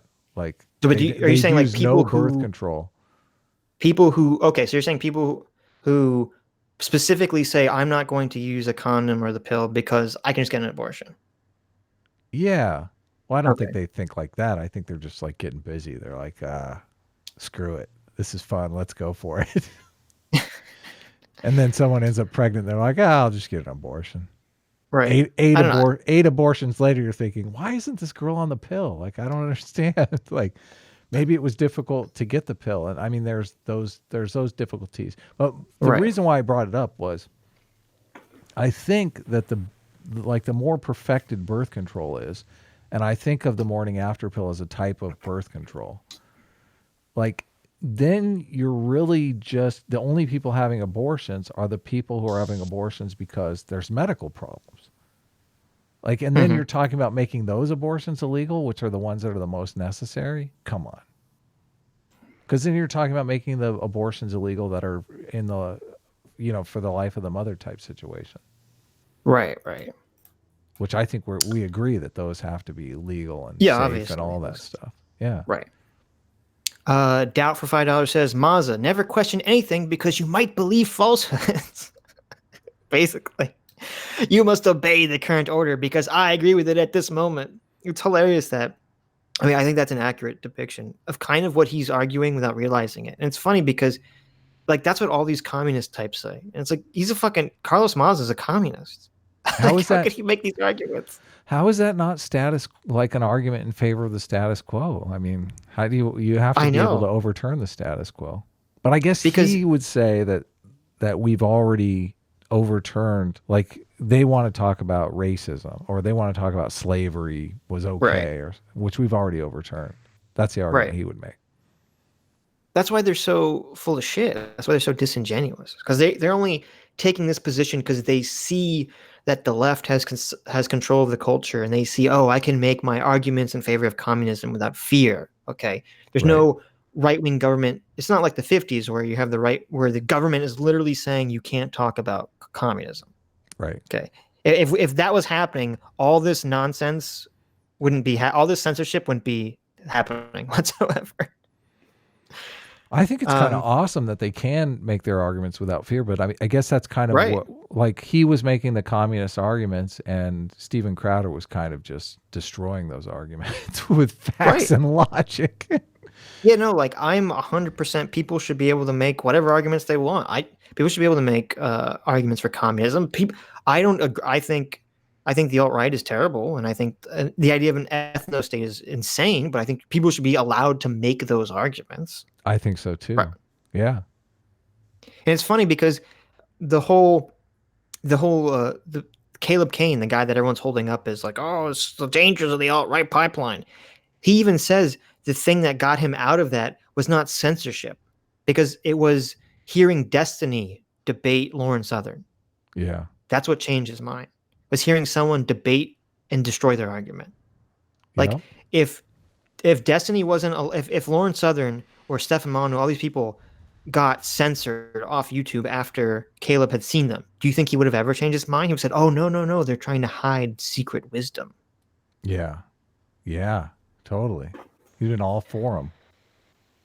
Yeah, exactly. So it's just the Pizza Jet. Thank you very much for another $5. Says, when are you going to invite Sargon again and Short Fat Taku? Well, it's funny because we've never before the stream ever invited Sargon. He just appears like a wild Pokemon in our stream, and we have an open door policy. Any big YouTubers like Sargon or Shu or Glink or Nuance Bro or anyone that may be happening to watch the stream can always send me a DM on Twitter, and we will be happy to allow them to join. Yeah, the only thing we ask is that if we already have a guest on, not to do it then, because we obviously don't want to get 4 or 5. Don't want to get swamped. Yeah. But yeah, no, it'd be cool to have short fat Otaku on one time. Sure, hell yeah. I've been trying to get that Caleb Kane guy on ever since this shit happened. I mean, we need to get. I keep forgetting because we were supposed to have Nuance Bro on like a long time ago, and he couldn't do it, and then we just keep forgetting to invite him again. So one day we have to have Nuance Bro on legitimately. So we'll figure it out. Kira the Dawn and told him he can stop by anytime too. So right. Dustin Mikowski, Mike Wazowski for $5 says, Carlos, journalism is brainwashing. No one can figure anything out, even me. So let me and my team think for you. We care. The rest don't. So ban. This is perfect. This should be in Carlos Maz's byline. This is like, yeah, that should be his slogan for his YouTube channel. Journalism is brainwashing, but I'm a good brainwasher. So believe me. Yeah. Education is brainwashing, right? They just call it brainwashing when it's an education they don't want you to have. See, and I didn't even think about it. So you said it, but it's like, that's the same. I bet you they make the same argument about education. That's why you can't have education be neutral. It's got to be activist education, pointing you in one direction. Yeah. I think I fucking hate these people. I know I don't understand why they don't teach moral psychology in high school, because it would solve a lot of these People don't know. difficulties. That's why they don't know about it. Yeah. Sad. Also, there's no political push. There's not enough political push to get that into high schools. Yeah. Contrast for 5 Aussie bucks. Contrast really just wants to be banned from my channel forever. Oh no, he's coming at you again. Oh my god, this is Beast Wars is as lame as Zim. Oh my god. That's painful to hear. What is wrong? What is wrong with you? What is wrong with you? It's not even joking anymore, Contrast. I don't have words. First of all, Zim is way better than Beast Wars. Okay, Beast Wars is very dated. I'm not gonna deny you that. Beast Wars is very dated, but which one was it? Has Beast Machines was the better one, because Beast Machines was like the upgrade in graphics. That was I never saw that. That was like Really? after I was already too old to watch that show. You were an adult? Come on. I was in high school or something. I'm like, I'm not gonna watch Beast Machines. I don't remember, but whatever. It was on a weird channel. I never saw Beast Machines. Beast Wars conceptually is fantastic, and I think if you kept the same storylines, you could make something really good out of it if it was updated. But Zim is just amazing, and you're wrong for ever doubting that. They need to have a proper sequel to G1 Transformers with Galvatron and the Return of Unicron. The original Transformers is garbage. Yes. Agreed. So you're gonna swing at Beast Wars. The original Transformers, I hate to tell you, like, yeah, it had good movies afterwards, but the original TV show is garbage. Oh, I know. It's just yeah. I don't know. I mean, you agree, I thought right? you were talking about the movie.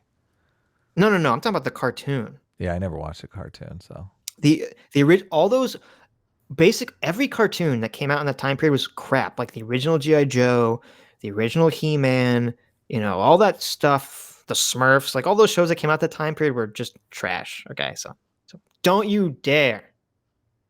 Anyways, Shorts on a Stork for $4.99 says, have y'all watched Vervek's Meaning Crisis podcast? SJWs seem like a manifestation of the dark side of the Gnostic worldview. I have not seen Vervake's, or however you would say that, channel. I'm not familiar with him. Are you familiar with him? I'm not, but I do totally agree that there's a meaning crisis, and that's why Jordan Peterson is blowing up. Yes, I agree with that. So we'll check him out. Sean Welch for $5 says 1 million abortions a year in this country. That's definitely more than just medical problems. Yeah, I don't disagree. Here's my thing about the abortion for birth control. I don't think it's moral for someone to say, I'm not going to use a condom, I can just get an abortion. But I don't think that's what most people are thinking. Right? Yeah. I don't know. People thinking, come on, Sitch. I think there's a lot of accidents. I think there's a lot of people who are trying to use the timing method and it's not working, Yeah, the old-fashioned method. The old-fashioned way. Yeah, the old-fashioned way doesn't work, people. So, I don't know. Maybe there should be a lot more access to the morning after pill. Maybe that would be a solution. But here's the problem is that there's too many people on the anti politically, not individuals, but politically, there's too many people on the anti-abortion side that are too closely aligned, or they require the support of the anti-contraception side too. This says number of abortions in U.S. hit historical low in 2015. Interesting. And it's less than 600,000. Well, that you said that was 2015, yeah. Yeah, so I don't know what it is. He might be talking about this year, so who knows? It's back up. It's up in the millions. I don't know. I mean, girls aren't having abortions because they're fun. I think we can all agree. We can all agree on that. Right, and I completely disagree with the people who are saying like, "Oh, you should totally get an abortion," and I'm so proud of my abortion and all that nonsense. I think that's crazy. I don't agree. with that. I'm conflicted about that because it's different if it's because of a health crisis versus because someone might wear a t-shirt that said, I beat cancer, and nobody would feel They'd be like, "Yeah, go Well, girl." but there's no one advocating in favor of cancer, right? I guess so. It's But not a I'm just moral saying, issue. like, if you don't, don't wear a T-shirt like that. It's not good.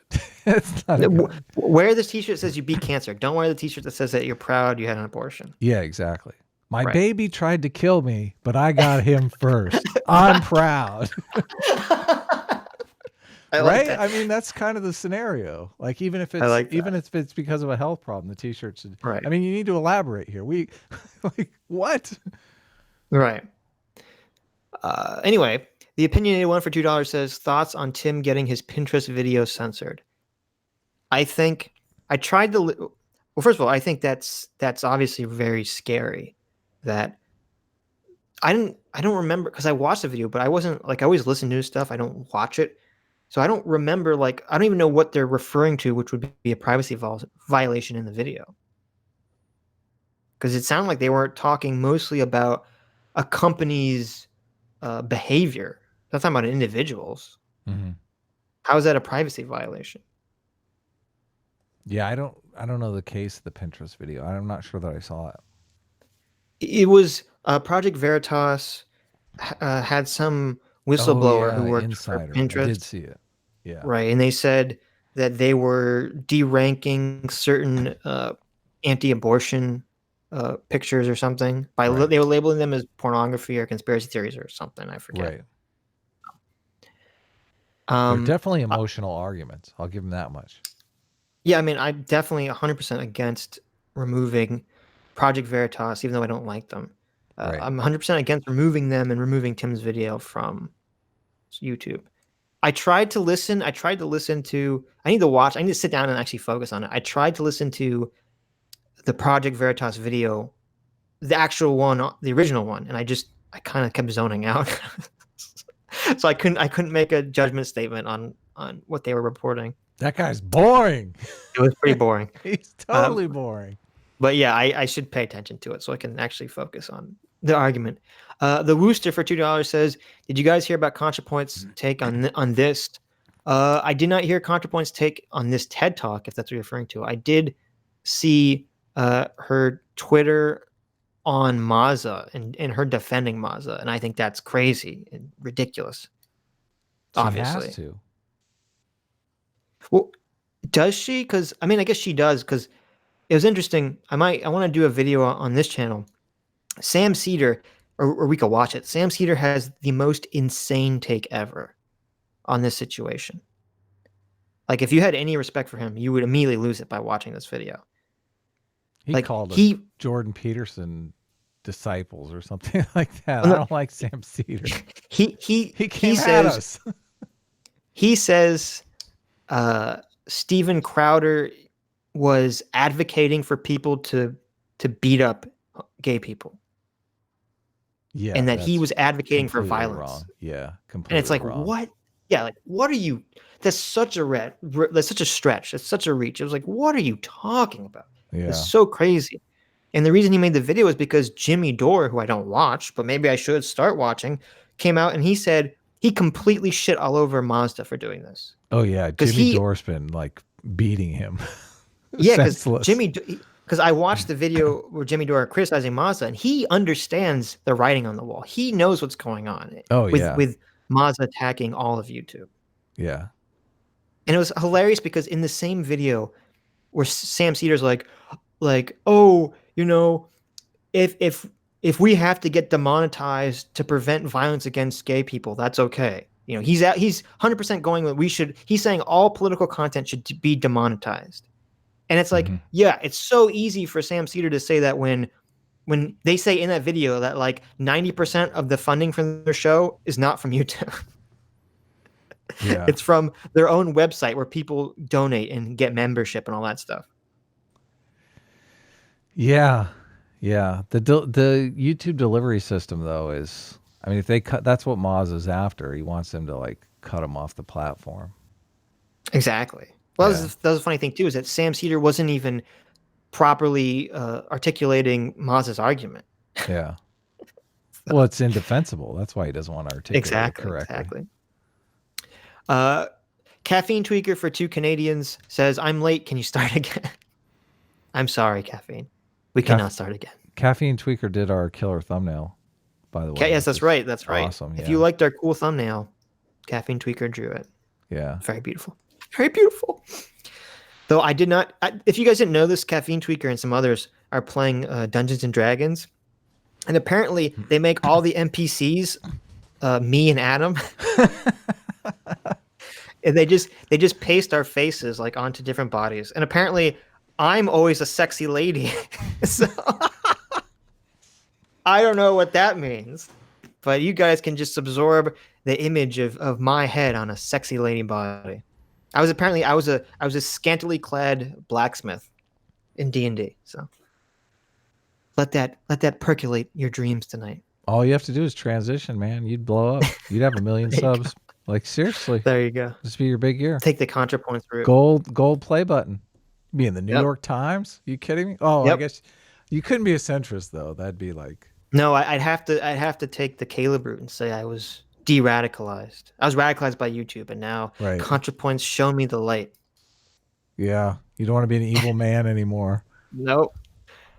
Christian Wordy for £5 or euros. It's euros, right? Yeah. Or is that euros or pounds? I can't see the little symbol.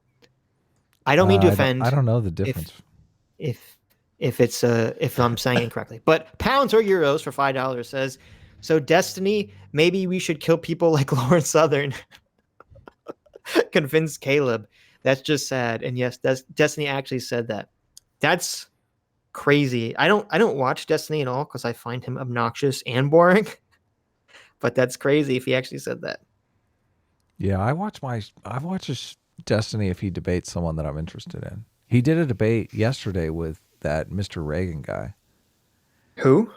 Mr. Reagan is a conservative YouTuber, and I guess he got in a tiff with Destiny because Destiny said something to the effect of conservatives are stupid, and this offended him. And so he went on a debate, and I listened to the debate for a long time, and I was like, dude, you're making his point. I'm like, why didn't you bring a good argument to this thing? Right. Like he started talking about, I mean, he started trying to make the argument that racism just isn't a problem at all. And both sides of the argument, this is the whole both sides want to lie. Like Destiny wants to say racist, like we're living in the age of white supremacy. You know how bad it is, how awful it is. It's like go to any university recruitment website and look at the page. Like look how many, like it's the United Colors of Benetton on there. Like there's nothing holding you back from getting an education if you're some minority group. So I mean we've made the world a lot friendlier place towards multiculturalism. So Destiny's argument is just fallacious. Like he started pulling out some of the arguments where, you know, if somebody has a crazy name on a not a crazy name, but an ethnically sounded name, there's some discrimination, and I agree that's a problem, and that those studies are empirical studies are good to cite. But even then, see, I think that's an overly simplified argument, because if someone hears like a weird name, like a weird quote unquote like ethnically sounding black name, I don't think they're not hiring them because they're black. They think of that as like a lower income, lower status thing. That's the same argument that Mr. Reagan made. That's funny. Oh, for the interviews? Right. And Destiny was saying, well, don't you think that's kind of racist? Because you're just saying because somebody's name is ethnically charged that they're a lower status. Like that's well, no, because there's two things why it's not racist. One is because it shows that you're not willing, or your parents were not willing to conform to the mainstream culture. So it's a signal. It's some kind of signal. Yeah. It's a rebellious signal. Exactly. It's a rebellious signal. It totally signal. is. But it's not a status symbol. A lot of upper class people rebel. Right, but I'm saying it's like a possibility of something. I'm not saying you should judge someone. I'm just saying it means something more than just I'm black or white or whatever. It's evidence. But then it's evidence of prejudice at some level, correct? I don't know if it's no. Yeah. It's evidence of a type of prejudice, right? Obviously. Yeah, everyone's prejudiced about something. You know, they look at you and they're like, "Oh, you look disheveled." You know, I'm prejudiced because of the way you look. He cites this example in the book. I believe it's Blink by Malcolm Gladwell, where he talks about how they always thought that women couldn't play like larger instruments, like they like they wouldn't be strong enough or whatever. It's just an intuition about this, right? So they never cast women in those roles. And then they did, like even women would try out and they would not get the part. They'd not get the role in the symphony or whatever. And then somebody had the idea to do it blind, where they would audition behind a screen. And as soon as they auditioned behind a screen, like half the roles were filled by women. So it was obviously just this unconscious bias. Sure. As soon as they got rid of it, it disappeared. Something could be done like that with these resumes, I'm assuming. Yeah, but I'm not one of these people that says racism and sexism doesn't exist, obviously. Right. I agree with you in that we've obviously done so much to combat it, and there's only so much you can do. You know, a lot of it is people have to just, unfortunately, a lot of it is people and communities have to fix themselves. Right. Because, as we always talk about, it's very difficult to change people's opinions and minds. But so, yeah, no, I can see that. But the second point about the name on the resume study is that I believe Roaming Millennial talked about this in a video. She said they've also done that study where they give people like white trash Southern names, like Billy Bob, same thing, and Jebediah, and things like that. And those people are like also not hired the same frequency. So it's like that kind of goes to what I was saying. It's like, see, it has nothing to do. It's a status thing. You know, it's what does that name signal? It signals more than just your skin color. Right. So, but I just felt like Destiny was taking this one study and making it seem like we're on the verge of the next Holocaust. And the Mr. Reagan guy was citing his facts or whatever and just making it sound like there was no such thing as racism. It was all in our imaginations. And it's like the truth is somewhere between those two positions. Exactly. But you can never really get at it when both people are going to be arguing for these super extreme positions, which I don't, it's fun to listen to. I'll give it that. It's entertaining. Caffeine Tweaker for 2 Canadians says the D&D party seduced Sitch with animal handling. What? Oh my goodness. Yep. During the session, I was kind of like half listening. They were trying to seduce my female blacksmith character, and apparently they used the skill animal handling, implying that I am not a human. Oh my! How dare you? How dare you? Okay. Anyway, we were watching a very important video. Let's get back to that. Okay. Scientists are actually liberal activists in disguise, and that not including the voices of climate deniers is a kind of bias. That probably sounds ridiculous to us, but it's been incredibly effective. Well, that sounds ridiculous to people in my bubble. Yeah, exactly. At influencing news networks, who've included climate deniers in nearly every freaking debate about climate change over the past 10 years. That's 100% untrue. You know, I used to watch, back in the day, when I had a different job, I used to have like MSNBC on most of the day while I was working. Mm-hmm. They never had climate deniers on MSNBC. And this was in like 2012, before then. They never had fucking climate deniers on MSNBC. They had Chris Hayes boycotting any kind of climate deniers. Right. I mean, what are they deniers? I mean, the left is deniers of stuff. Of gender differences in the brain. Oh, yeah. Sex deniers. Exactly.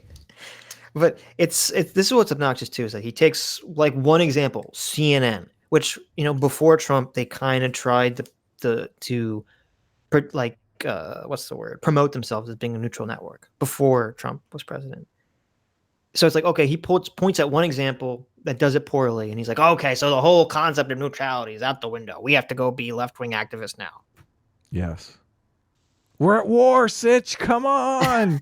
These conservatives are nuts. The goal of the strategy isn't to win these debates. Fossil fuel companies know they can't win the debate about climate change. Most of the deniers they put on TV aren't even scientists. This guy is a former weatherman. Is it funny that he's making that point when on the screen is Bill Nye, a not scientist? Yeah, it's hilarious. The levels of self-perception are just non-existent. We're living in a simulation, Adam. We are. The point of this strategy is to make the debate messy. To make it so confusing and frustrating that people at home stop paying attention. They think, they're both probably lying.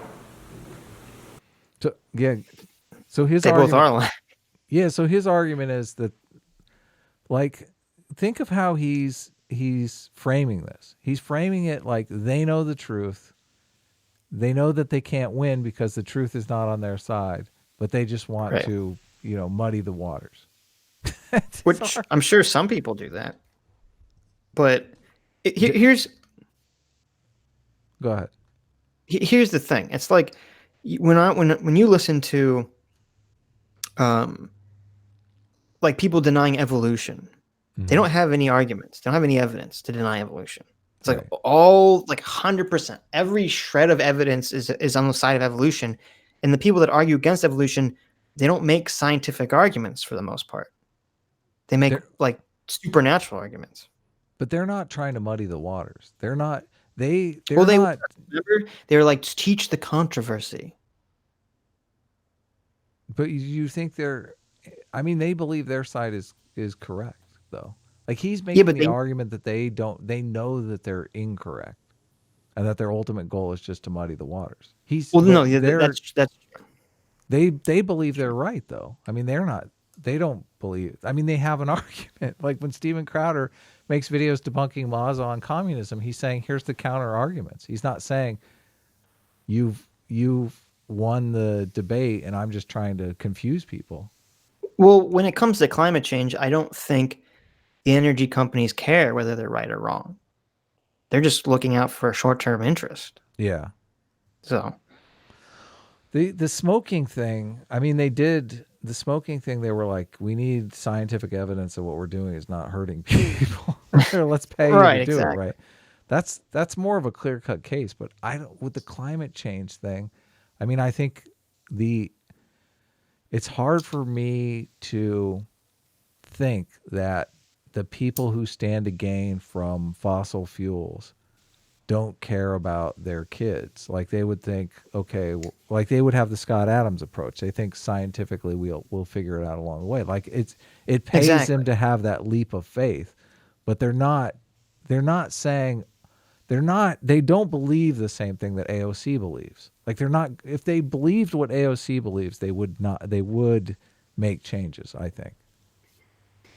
Well, no, but here's the thing. It's kind of, they can't believe, if you run Exxon, okay, it's like the richest, I believe, I just looked this up. I think Exxon's like the richest company in the world or something, or it's close. If you run Exxon, you're literally psychologically not going to be able to believe climate change is as bad as AOC believes. Right. Correct. Your brain won't allow you to come to that conclusion in the first place. It's easier to change your beliefs, is what you're saying. Exactly. You're going to believe that even if it is true, we'll just use technology and fix it. Right. But that's the point that I'm making. As long as you have a plausible way out, you can believe whatever you want to believe. Right. I mean, but Carlos Maza is believing right now that climate change is a huge problem because he doesn't believe the argument that technology will fix it. If he believed that argument, then he wouldn't have a case. Yeah, but it's kind of like, does Carlos Maza think... Carlos Maza is in the same position as the guy that runs Exxon, only in reverse. Yes. Okay. Yeah. His political power comes from the fact that climate change is going to kill us all immediately. Right. Because my point with the Exxon guy is that the Exxon guy is not looking at the facts. This is all after the fact, reasoning, right? Mm-hmm. And it's the same thing with Carlos Maza and most people on the political side, whether you agree with climate change or not. Most of it is not most people, maybe not the enlightened individuals watching this stream, but most people, okay, they're not looking at facts and believing, one way or the other. They're just saying what does my political side think's happening? Mm-hmm.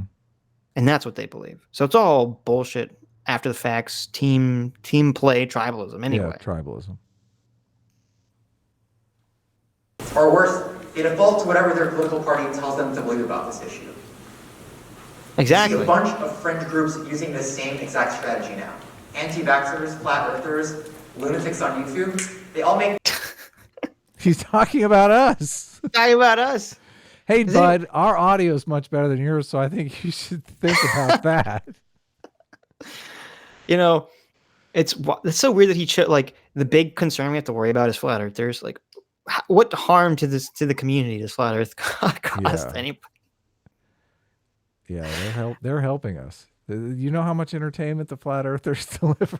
Exactly. Or it's like, what's the guy as Joe Rogan's friend who always has on? I can't think of his name. Oh yeah, he's like the conspiracy guy. Yeah, he doesn't even believe like space is like exists or like that we've ever been there. Yeah. It's like, I love that guy. I could listen to him all day talk about like the dumbest shit on the planet.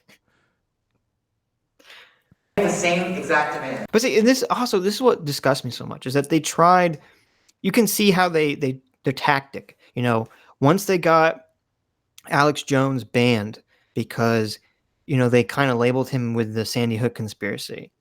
They're like, oh, we gotta just label all our political opponents conspiracy theorists. You know, oh, Sargon is like, that's how they always attack Sargon and Armin Skeptic. They always label them as conspiracy theorists. It's so disingenuous. It is. All they want to do is silence their opposition. Yep. Debate me. What are you so afraid of? Put me on your show. They recognize that as soon as the referendum... I mean, it just shows how... The problem is that you have people just are not able to argue well. They can't destroy the anti-vaxxer or the flat earther or whatever, you know, in an argument. Yeah, you can't. I mean, they're not. You're arguing on different criteria, so. Exactly. And I can't imagine how, you know, it was like with the ethno-state stuff. If you don't have people arguing against the idea, I don't see how that's going to make it go away. It's just going to make it stronger. Yeah. And if you just removed it, it's just it's such a dangerous precedent to just say this idea is too dangerous to be discussed on YouTube. Yeah. Gives it too much power. Way too much power. They're not going to let you think if communists in America, okay, if communists in America ever started to gain political force, you really think YouTube is going to allow communists to keep talking about communism on YouTube? Oh, no way. They're going to get rid of that shit in a snap. Totally. Okay? This is what these people are so fucking dumb. That's what they're advocating for. Referee lets them play. As soon as a journalist invites them to say whatever they want to say to millions of people on a national audience, they won. And the frustrating thing is, we all implicitly know how to deal with bad actors like this. You criticize them on Twitter so that they make millions of dollars. Oh wait, you don't do that. No, wait. You deplatform them. You don't let them speak. You take away their monetization. Hey, good job helping Steven Crowder make more money than ever, Carlos. I'm telling you, they're in cahoots. They're the ones that are both raising their status. It's an Andy Kaufman-esque show, is what you're saying. Crowder gave Maza Employee of the Month for a reason. Yep. He should make a mug with his face on it. Oh my God. I shouldn't do that. He does have a very annoying, obnoxious, smug face in his little pictures. Maza? Carlos Maza? Yeah. Oh. Yes. Oh. He rivals that Covington kid smile. I'd say he's worse. In terms of like, you see that picture and you go, ugh, I hate this guy. I wonder what his take was on the Covington kids. I wanted to look that up. Spicy hot take. I wanted to look that up on Twitter to see if I could find what he was saying during that time period. Because I bet it was something terrible. No doubt. Every time you ask me to hang out with your friends, I told your friends, oh yeah, I can bench press 1,000 pounds and I'm secretly dating Jake Gyllenhaal. You wouldn't try to fact check me. You wouldn't assemble an 8-person panel to debate about it on TV. You would stop inviting me to hang out. You would tell your friends Carlos is a liar. Don't take anything he says seriously.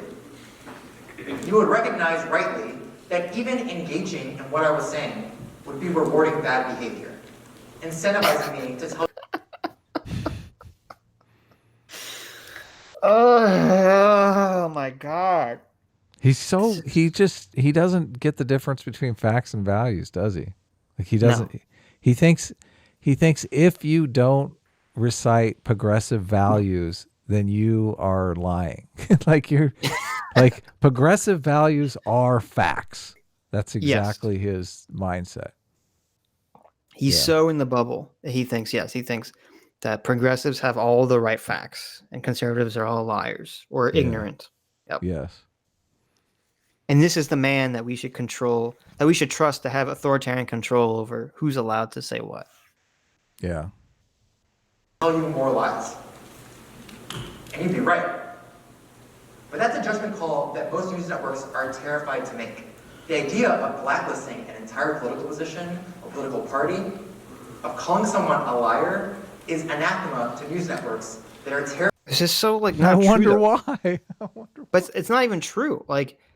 On MSNBC, I don't remember them. I don't think they're going to have a bunch of anti-vaxxers on their show. And whenever they have a conservative, it's like to pwn them.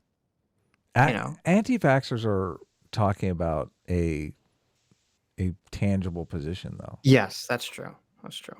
Which I think, he's conflating political positions with flat earthers. There's a truth value to the statement of whether or not the earth is round or flat, right? Right. Abortion, we don't have that luxury. No. Yeah. Like I said, we don't know if society would be better if there was no abortion or there was abortion. And even that's you're deciding a criteria in which to judge it, which other people might not even agree with your criteria. Totally. The whole utilitarian, a lot of people disagree with. Yeah. With flat earth, there's only one criteria. Is the earth flat or not? Yeah, and it's really inconsequential to how people vote. Yes, it's 100%. Yeah. It's not even a moral argument.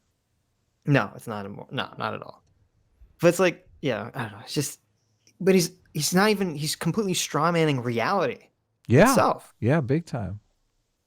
Why are you doing it, Carlos? Does he know he's doing it? Come on. No, because he's so in his own asshole. He's so up his butt. He's so in his own bubble that he really believes that progressives have all the right facts and conservatives are all dumb or liars. Yeah. By being accused of bias, which is how you end up with major news segments about whether millions of people voted illegally in the last election. I love /hate this picture because the two people who are telling the truth, who are winning this debate, and who are technically correct, are miserable. Look at them. They're having the worst day. Okay, we get it. You don't like CNN. CNN is one news station out of dozens. And how many online publications are there? Hundreds. Yeah. Are you talking about the partisan online publications? Because Carlos Maza was like, okay, troops. He's like, reporters. Steven Crowder is no longer banned. We have to. Did you see him marshaling the troops on Twitter? It was crazy. Right. He's like, we have to write hit pieces. Here.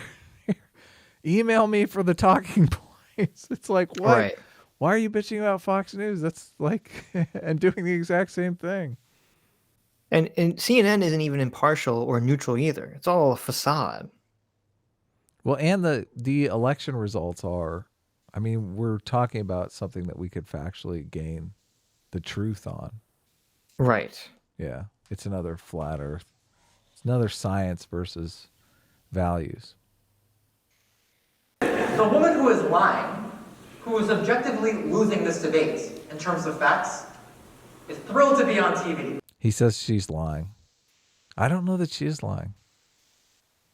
Well, I'm assuming that there wasn't some wave of illegal immigrants voting in 2016. Right. Well, but it's confirmation bias. They find one I mean, you can find one of anything. You find one, and then Yes. you're like, "Oh, this has got to mean there's millions." And then the next thing you know, you're on Right. CNN, like just signaling that you're about your theory. Because she knows that no matter what happens in this segment, 1 million people have heard her say that people voted illegally in the last election. She already won. It's interesting because this takes all agency away from people. You know, the social justice side, they're the side that's always crying about the word agency. I never heard anyone use the term agency before the feminists started talking about it. And yet they're the ones that want to take it away from everyone. You don't have any control over your thoughts or your brain. Yeah. I mean, I kind of agree because I don't think free will exists, but not in the way that he's saying. You know, I don't think anyone's tuning into CNN is like, oh, maybe all these people did illegally vote. No. People that believe that are not watching CNN already. Well, I think originally people did tune into CNN because they just wanted the facts. Right. I think that was their brand. It used to be. Yeah. Right. But then, like, the whole Trump thing. In Trump's America. Yeah, exactly. They realized, okay, the people who want the facts is 10%, and the people who want their biases confirmed is 30%. Let's just go for a bigger audience because we need the advertisers, right? Exactly. The people who just want the facts are going to be, well, I'd like to think that they were closer to 50% of the nation. But now that we're in this really polarized situation where, I mean, you and I are getting that shit all the time about, dirty fence sitters, like all the name calling. It doesn't affect us, but a lot of people, I mean, they'll just choose a side. Do people insult you for that? Because no one really insults me for that. Really? Oh, I get it all the time. Yeah. I don't know, maybe it's because I don't pick fights with anyone on Twitter. I just don't get, people don't call me out like 99% of the time. Yeah, I don't know. You're more liked than me. Oh, fuck off! No, you are always picking fights with people. I'm gonna cry here. I never pick fights with people. I would just take a screenshot and call them stupid. Yeah, and then they don't respond. Yeah, I don't know. It's my charming smile. Dude, but you watch videos where. I mean, they're calling centrist dirty fence. Yeah, I know. I understand what you're talking about. Yes, right. That's aimed at you. It is in spirit. It's not personally. Yeah, that's true. So I'm just saying that if there is a brand of people that nobody likes, take vegans for instance. People are gonna gravitate away from that. Right. So being objective, there's a cost to being objective. Let's put it that way. Yes, that's true. That cost gets greater the higher political polarization goes. It's such a weight. Oh, such a terrible weight to be enlightened centrist, to be one of the few individuals who truly understands the nature of reality, Adam. We just have to carry this burden, this overwhelming responsibility. Oh, it's the centrist man's burden. I admit it. We're here to save the world. Have you seen that that really racist picture of the white man's burden? No, I haven't. No. It's it shows a white person or a couple white people, and they're carrying the other ethnicities into the modern era. Sounds about right. It's it's an old early 1900s style. I'm I want that picture, but the centrist man's burden. Oh yeah, he's got the big brain guy carrying everyone else. They're fighting against each other. Yeah, he's got the two people fighting on his back while he's carrying forward into making the world keep working, keeping the lights on, making the world keep turning. That's funny. That's the easy part of my talk. It's actually kind of easy to say that journalism should be about facts and neutrality gets in the way of facts. I don't know why I'm doing a voice because that's just my voice. That's my argument. You're doing a voice because it sounds stupid because it is stupid. Yeah. Because you're stupid. You're so cruel. Fuck. I really, really strongly dislike. You got a lot of hate going here. I like it. I think he's a really bad person. He's just selfish. Yes. He's so selfish and egotistical. Yeah. It's exactly like what who sent us the Lincoln super chat.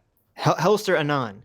Nearly all man can stand adversity, but if you want to test a man's character, give him power. I know, it's I perfect. love that line. It's perfect. Like that's why I really, I was neutral on David Hogg until he called for the boycott of Laura Ingraham because she insulted him. I was like, really? Oh my God. Like this is what you do with your political power and your political position. You're gonna go after someone because they made an insult at you. It was and it was a middling insult too. Something like about getting into college or something minor. It's just I don't know. It just disgusts me. Yeah, you were gonna waste your political capital on that? Come on. Exactly. Come on. The high road. Got to take the high road. Yes. As we were saying, as you said earlier, you gotta try to be inspirational, something to aspire to. Yeah. That's an easy argument. But journalism is not just about facts. Journalism is about Journalism is about it's not just about facts. It's about manipulation. Doesn't that sound scary? Isn't that something that's totally something you'd scary. expect to hear in 1984 or V for Vendetta? I expect to hear him say, what was the I can't remember the actor's name who was the radio show host. Journalism is not about facts, it's about justice. That's what the mob says as they're hanging you. Totally. Yes. It's straight out of Brazil too. He belongs at the ministry. You belong at the Ministry of Information, Carlos. Just the Ministry of Information. We're just collecting information here. Right. God, that's scary as fuck. Just saying totally. Science isn't about facts, Adam. It's about justice. Yeah. Yeah, you got to get... There's so many people out there that you got to get even with. Come on, Sitch. Got to clean this mess up. I mean, this is what they don't understand is that, it's interesting. I think a lot of this has to do with Christianity. We no longer have empires built on absolute power in terms of, like, the Mongol hordes didn't care about right and wrong. They just did what they did. Yeah. You submitted because power was all that mattered. Okay. But we don't live in that world anymore. We live in the world where empires and authoritarianism and fascism always has to have some justification of how they're being victimized. I mean, Hitler didn't go around. They had their own victimization complex. They said, did. "Oh, we had to," their economy was terrible, and they had to, and they were treated. They had such like rampant inflation because of World War I. And so they had to come up with this we're the victims, and it's whose fault it is. It's the Jews, and and all these other people. They're the ones holding us back. We need justice, right? Yeah. How are you so fucking stupid, Carlos Maza? Would it be better though if it was just raw power? If it was like, yeah, we're in charge. Fuck you. Like if you didn't have that justification. I don't think it would be better. No. Well, it's weird because it really is the same system of power, but it's the justification that's different. Because you can't just say, Carlos Maza can't say, oh yeah, I'm in charge because I work for Disney. Well, I'm immune to this. Even though it is the same on its course, the justification is a good sign that at least the masses, believe in something that we would say is good. That is good. Yeah. So justice. It's about morality. It's about right and wrong, good and evil. He's talking about journalism. He said journalism is not about facts. It's about justice, morality, good and evil. Yeah. How fucked is this guy? I know. It's crazy. It's crazy. You should be scared of anyone who thinks they absolutely know what is right and wrong. Because that person's probably a psychopath. Or at least they're capable. Anyone that says, I know in my heart what is right and wrong is, 100%. That person is capable of the most terrible and horrifying deeds against any human on the planet. Fuck you, Carlos. It's scary. When was the last time you turned on the TV and saw a debate about whether interracial marriage should be allowed?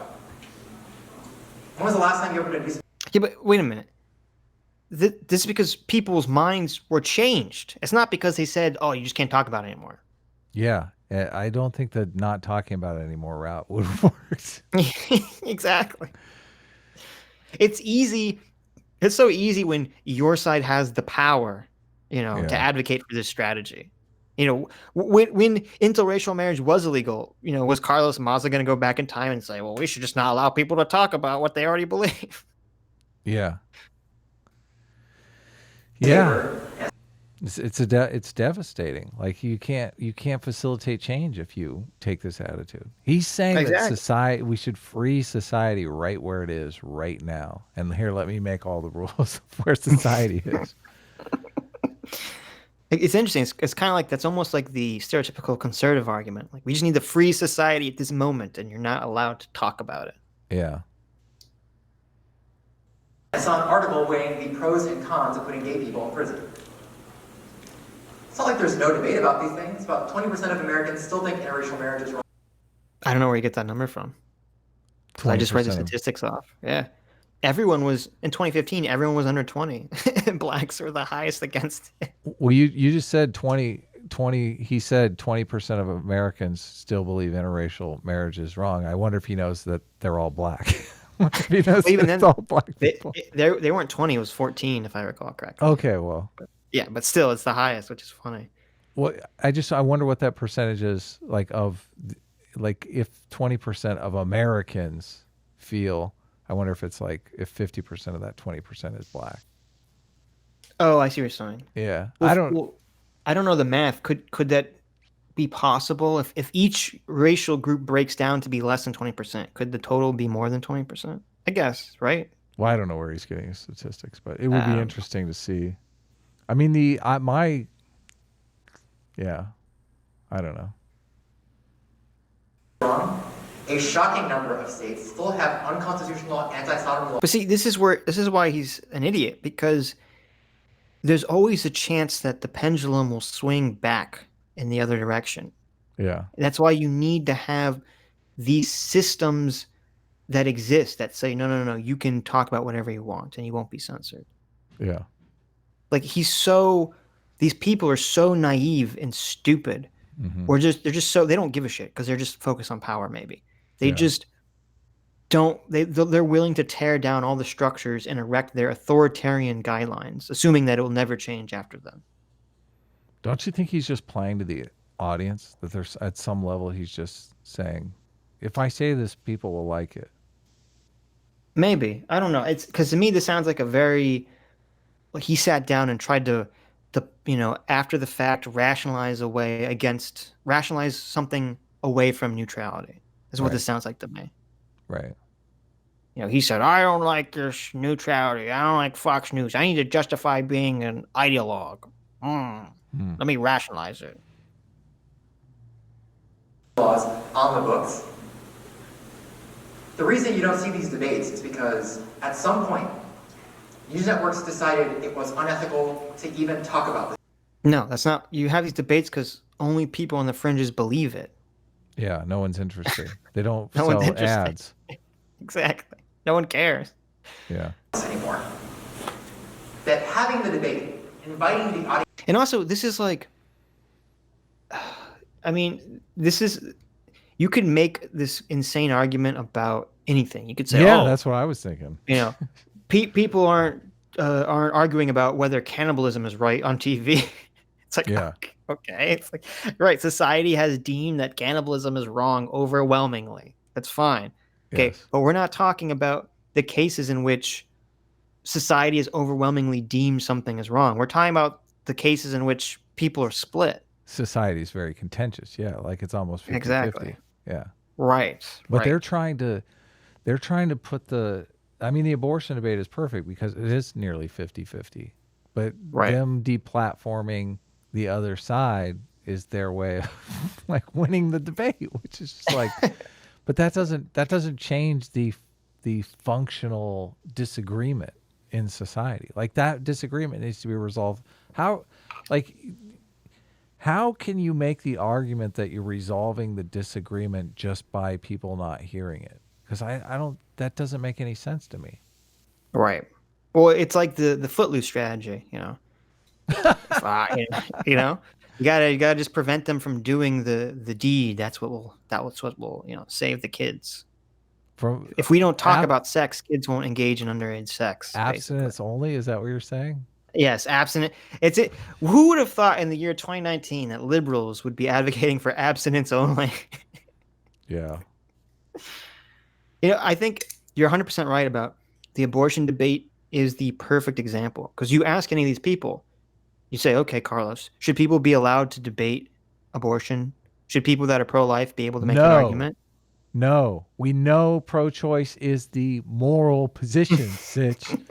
We know that conservatives know this and are just lying about the whole baby thing. Because I could already you could already hear his argument right now. He'd be like, well, it's pro-life is dangerous because you're, denying, health services to women who are going to get back alley abortions. So, there's a health concern there. That's why it's not just a moral question, Adam. There's a health concern. Yeah, I agree. There's a health concern. Let's talk about it. No, deplatformed. Audience to decide about these things violated some core principle of good journalism. That is the right call, but it's a call that has nothing to do with facts or objectivity. It has everything to do. Wait, I missed whatever the dumb point is that he was trying to articulate. You're too busy making fun of him. You're too busy ad hominem. I was too busy ad hominem. See, ad hominem is fine as long as it's not a protected class, guys. Yeah, no ad homs against protected classes. It's interesting. It's so funny because everyone, there was a time, everyone used to always beat up on nerds, because what are nerds are like the joke of society, because it's like, being seriously, think about from an evolutionary standpoint, who is the most mocked group? It's unsuccessful males. Totally. Right? Yeah. And so it's hilarious to see how, like in the 80s, it'd be like, oh, you can just make fun of nerds because fuck you, that's why. But now it's just like I was talking about with authoritarians. There needs to be some justification. They need to come up with some excuse why it's okay to make fun of nerds. So now what's the excuse? Oh, because they're incels. Oh, because they're sexist and they're racist. They have to come up with some rationale why it's okay. Yeah. To punch on the lowest, status of society. Sad. Of good journalism. That is the right call, but it's a call that has nothing to Gamers are the most oppressed class in the entire America. Yeah. Do with facts or objectivity. It has everything to do with bias, with judgment. I missed it again. Whatever. Okay. You can back it up. I don't right and wrong, good and evil. I'll listen this time, guys. I won't. Yeah. Come on, we're having too much fun here. Gotta focus. Gotta focus on this moron. Of good journalism. That is the right call, but it's a call that has nothing to do with facts or objectivity. It has everything to do with bias, with judgment, with the journalist's own sense. So good journalism has everything to do with good biased judgment. Did you get it that time? That's what he's saying.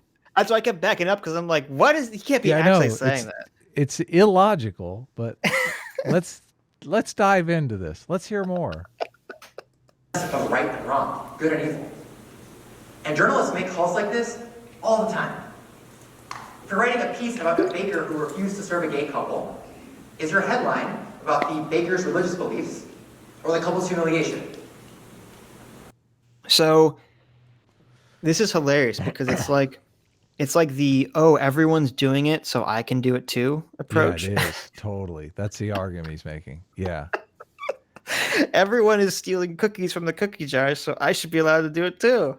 Oh, it's even worse than that. It's like, everyone's killing people in the streets. Like, why can't we go kill some people? I have grievances. I'm a human being. He doesn't. You know, it's interesting because it goes back to what you said. The whole news should be neutral thing. That's like the aspiration that people should be Totally. looking Yes. towards. Yeah. Nope, just throw it away. Throw it in the trash can, Adam. The biological component is, be lie for you and yours. Like Right. hype up my team and denigrate the outs and lie and smear the outsider. That's Right. the natural biological component. The cultural adaptation is the aspirational. It's this idea that we're all human beings and that we're all in this together, and that we should have norms of the principle of charity. We should actually try to understand their argument. We should actually they are the stone that sharpens our blade. Now Carlos Maza is like, nah. Nah. I like it the old way. I think that's a great point. Western society, modern society is aspirational. It's built on aspirational foundations. Because otherwise, what are we? We're just a bunch of cavemen killing each other. It's true, yeah. Carlos Maza is advocating that we should just continue that. Let's go back to being cavemen. Yeah, that should be the norm. We have to obliterate the other team. Just kill our enemies. Yes, destroy them. If you're doing a piece about a black victim of police brutality, is the image you use of the victim's mugshot or the high school yearbook photo? But I don't understand. So he's saying people are biased. So fuck neutrality. Yeah. If you're writing a piece about campus sexual assault, is the last line in your article about the victim's trauma or the accuser's reputation? You might. All he is saying is that, hey, we've discovered people are easy to manipulate. Should we manipulate them our way or like? He's not saying is it ethical to manipulate people? Like, he's just like, people are going to be manipulated. Shouldn't we manipulate them our way? Don't you feel like that's what he's saying? And it's so absurd because like he's acting like his side doesn't manipulate people and that they need this talking to. He's acting like, oh, Fox News is just taking advantage of us because they're willing to manipulate while the left isn't. And it's like, Carlos, what fucking world are you living in? What is your literal job? Okay, is to be left-wing Fox News on Vox. What the fuck are you talking about? The example that he gives, because this happened in the Trayvon Martin thing, where the conservative media like Breitbart and whatnot would post Trayvon Martin's like gangster pictures. I'm sure you saw this. Right. I did see them, yes. And then the MSNBC would post his the high school picture. Yeah. Him with a decathlon trophy. Which all this is saying is people are complicated, right? Yes. So well, it's just saying everyone has their own bias. It's just like, yeah, okay. That's why we need the aspiration pushing us towards neutrality. Yeah, exactly. But how do you get neutrality in that situation? If it's this is what I tell Carlos. If it's this bad as it is with this aspiration towards neutrality, how much fucking oh my God. Because that's what he's advocating for. We lost you. You went DEFCON. Like Google literally just muted you. No, I did the 7-second delay on you. You're like, I said, digital fucking. I said, if bias is so bad right now as it is, if the news is so biased as it is right now, with an aspiration towards neutrality, how bad does Carlos think it would be if you got rid of the aspiration towards neutrality and we just threw it in the trash? Yeah. Things would be 1,000 times worse. Yeah. Yeah. Yeah. We got to aspire towards the neutrality. Like the whole idea is we're saying put down the guns, and Carlos is like, no, we all have guns now. We're going to war. Carlos is making the arm the teachers argument. Oh, he is in journalism. That's what he's saying. Yeah, he is. Arm the students. Let's just have a shootout. Well, I think part of the deplatforming on YouTube is that they've realized, okay, well, there is other people are out there making arguments too. Yes. Yeah. I have an answer to these questions. I think I do too.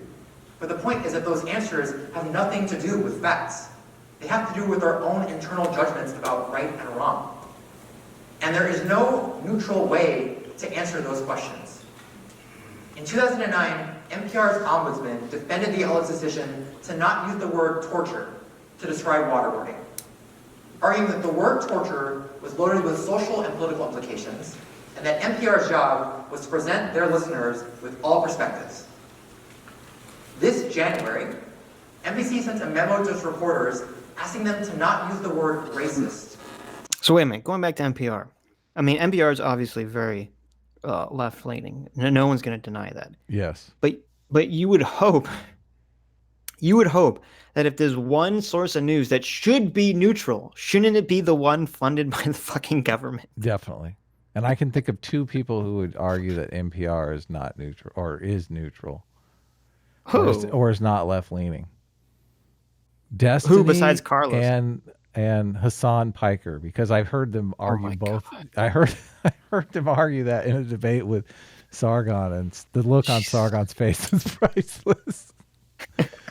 What are you? Yeah, they were like, "What the media's left wing? Come on, the media's conservative." This was the Nick Fuentes debate. Yeah, totally. I must have not got to that part. That's absurd. Totally absurd. To describe Steve King's white nationalist comments, suggesting that instead they use phrases like what many are calling racist.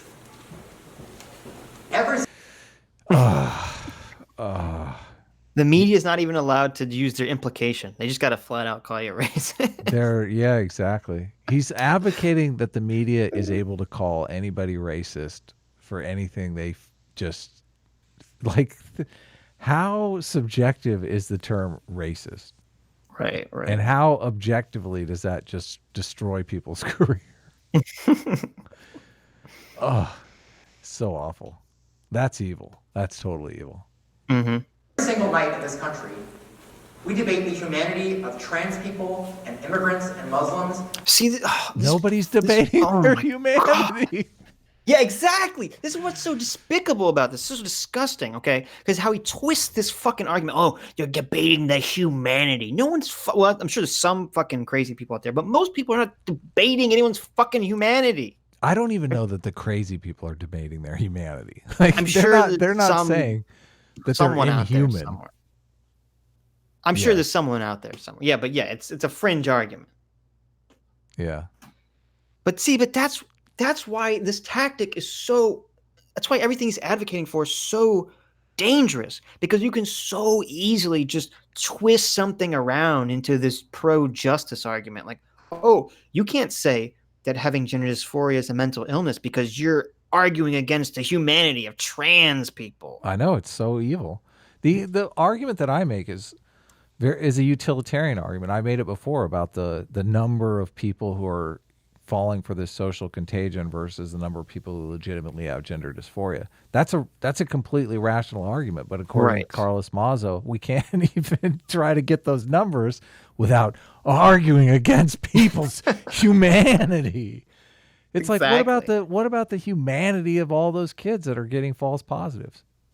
They don't have humanity? I thought I was arguing for their humanity. Right. What about the humanity of all the people that live in lower income areas and have, they're losing their jobs to illegal immigrants? Oh, yeah. They don't have humanity. Yeah. Their humanity doesn't count. Oh, there's this clip of a woman at a black woman at a I almost said student council meeting, but city council meeting. And it's like the same thing. Yeah, pretty much. And she's arguing that the black community suffers more than anyone from immigration, and that all these white people are just virtue signaling about how they're anti-racist, and that's why they're letting immigration, but they're hurting the actual American citizens. It's so impassioned, and she makes such great arguments that you're just like, yeah, why are we? What is up with that? Why are we giving these migrants priority over our own freaking American citizens? Yeah. Or it's like, was it CNN or no, it was the Daily Beast when they doxed the guy Oh who put yeah. up or they think created, they don't even know, a guy who put up the Nancy Pelosi video that had been edited, and it Mhm. turns out like he was some like black, poor black worker, Yeah. lower, Yeah. blue collar job, and they're like, oh fuck this guy. They throw actual people in need under the bus as needed. It's so wrong. So Right. just completely wrong. Where's the humanity of the kid that's accused of sexual assault that didn't do it and is actually innocent? Yeah. Yeah. No. Carlos doesn't No, care about that. Me too. no. Come on. Come on, Yeah. I'm blowing up here. I'm Carlos Maza. I'm gonna work for AOC. I'm going to the White House. If he works, oh my god! If he starts working for AOC in like a couple of years, I'm gonna be like, holy shit, you fucking called it. AOC is gonna be the nominee in 2024. I don't see any way around it. Maybe later. I don't know. What? I don't think that soon. I think she's gotta grow some roots in Congress first. You don't think she's gonna run in 2024? Well, first of all, we don't. It depends if a Democrat wins in 2020. Then no, right? Well, You're assuming Trump's gonna win. Trump is gonna win in 2020, You're right. and AOC is gonna run in 2024. Yes. Maybe you're right. I could see it. That's Yeah. definitely a strong possibility. On national news networks and on the front pages of major newspapers every single day. You can call that journalism a lot of things. You cannot call it neutral. Refusing to name evil for what it is not a neutral act. You're evil, Carlos. You're evil. Yeah. We're naming the evil here. Oh, you want me to say it? Yeah, Carlos, you're evil. Yeah, I was waiting for you to. You gotta join. What was my tweet? It was pretty epic. Come on. You were like, you tweeted that Crowder was minor wrong, and I said Carlos was counter arguments atomic asked. wrong. Yeah, counter arguments said who was. Well, it's interesting. He said who was right, Carlos or Maza, and I said Crowder is minor wrong and Maza is atomic wrong. Yes, and I said Carlos Maza is Satan twirling humanity over a spit wrong. Yes. Which I think is evil. I think it's what I was going for. I think you had a very apt imagery. I think you're completely correct. Sad. Alex Karras for $10 says, don't need to read this, but I will, Alex. Thank you very much for the $10. This is how much I enjoyed the call-in stream. I'm glad you enjoyed the call-in stream. If you guys don't know, we did a call-in stream on Adam's channel, and eventually we'll put it in the playlist, and we'll do them in the future. We had a lot of fun with the call-in streams. Yeah, we did. Definitely. People were challenging us right and left. I feel like we had 10 debates in the entire show. It was great. Yeah, it was great. No one agrees with Adam's voting age. That was like half of the debate. I have a debate, I think, against Concept Hut. He was the one that was the most against me on that. And I actually have a debate on the Think Club channel. I think it's in 3 weeks. I have a debate every Wednesday lined up for the next 4 weeks, and I'm lining debates up pretty regularly. So there you go. I'm debating the abortion thing on, I think, next Wednesday. A sub sandwich for $1. Thank you very much. One cross for $5 says, hey PSA, when are you going to do let's play streamings? I was going to do a let's play streaming when I got my new computer. I got a new computer, like this was in January or something. I got a new computer and I had to return it because it was garbage. So I'm still on my laptop. I still never got around to actually getting What? Oh my god. Oh my god. Oh my god. That's crazy. So also it's just bad because video games for me are highly addictive. So it's like I don't want to go down that hole again. So I probably will never do a let's play. Or if I do, if I ever do a let's play, it's going to be a justification for playing video games in my head. It's a rationale. So Dustin had reached out to me on Twitter and we were talking about Counter-Strike, and I was like, how do I play Counter? Like, it's been so long, I don't even know how to play Counter-Strike. People still play Counter-Strike? That's I know. like ancient. I know. But I guess you got to get a Steam account. And I went to Steam and I'm like, am I going to do it? I'm like, and I had the exact sensation as you. Like, I was like, this is like I've been sober for this long and I'm standing in front of the bar and I'm going, do I really want to go home blackout drunk? Yeah, kinda. But I didn't. That's exactly what it is. I didn't get the Steam account. But I've contemplated it, and I started actually watching some Counter-Strike videos, and I was like, "Oh, this game is fun." That's funny. Yeah. That's why when they came out, I think it was the WHO came out with the gaming disorder thing, and everyone was making fun of it. And I know it's funny. I don't disagree with that. I think there's going to be 10, 20 years from now, when the people that played video games become older, I think there's going to be lots of research that shows just how biologically addictive video games can be for certain people. Oh, it's totally addictive. It used to be guys. Right. This is why guys played sports or joined the military. But that intense action that you get in a game, like, is sustainable in a video game. It's just I don't even think it's just that intense. I think that's part of it. But I think the more nefarious aspect of it is that your brain is wired to give you these little dopamine hits every time you succeed at a goal. Mm-hmm. So you have the video game creates all these fake goals for you to succeed in. So it's basically tricking your brain into think you're doing something of valuable. Yeah. And you're not. You're not doing anything about it. And then you wake up, you're like 35, and you're like, wow, I've accomplished nothing. Exactly. That's sad. Also, if I was to take a picture of the jacket, what would be the best way to show it to you? That's right. You were gonna make a cool jacket, or you did make a cool jacket. Just send it to me on Twitter, I guess. Yeah, right? photo. If you have a Twitter account, just send it on Twitter, and I'll retweet it, and I'll put it in a video at some point. If you don't have Twitter, you can always just email it to me. It's psasitch@gmail.com. Though I do check my email far less than I should. Yeah. Christian, I'm like once a month now. Huh? I check my email once a month now. It's great. Yeah. Christian Wordy for £2 or €2 says Hassan also said profit is theft in that stream. Oh, I know. Yeah, I know. What the fuck? How could anyone listen to someone that says that? This Richard Wolff guy that is always ragging on Peterson, like, his argument is that working at a job is exploitation because you earned for the employer more money than they actually give you.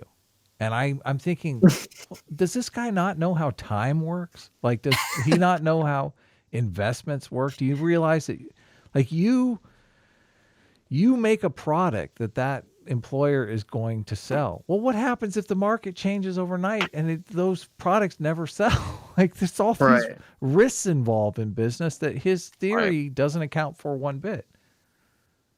I mean, the problem is too, is like, I'm sympathetic to the idea that there's a lot of weirdness to concepts like, should your boss make more money than you necessarily? Because oftentimes there's a lot of problems with boss structures in most jobs, because a boss should be someone that's good at managing people, but oftentimes it's not. It's someone who is good at doing some part of whatever their job was, and then they get promoted. It's like, well, that doesn't mean they're going to be good at managing people. Right. Like, it should be completely divorced. But there's a weird thing that's like, wait a minute, if your boss doesn't make more money than you, then would you listen to them? Like, don't they have to make more money to you? Yeah. You're like, why am I listening to this dumbass? He doesn't even make more money than me. Yeah, exactly. So there's a lot of like weirdness to the whole structure that I'm sympathetic to. But yeah, the idea that profit is theft is like, that's fucking bonkers, crazy. Like, yeah, how do you get innovation?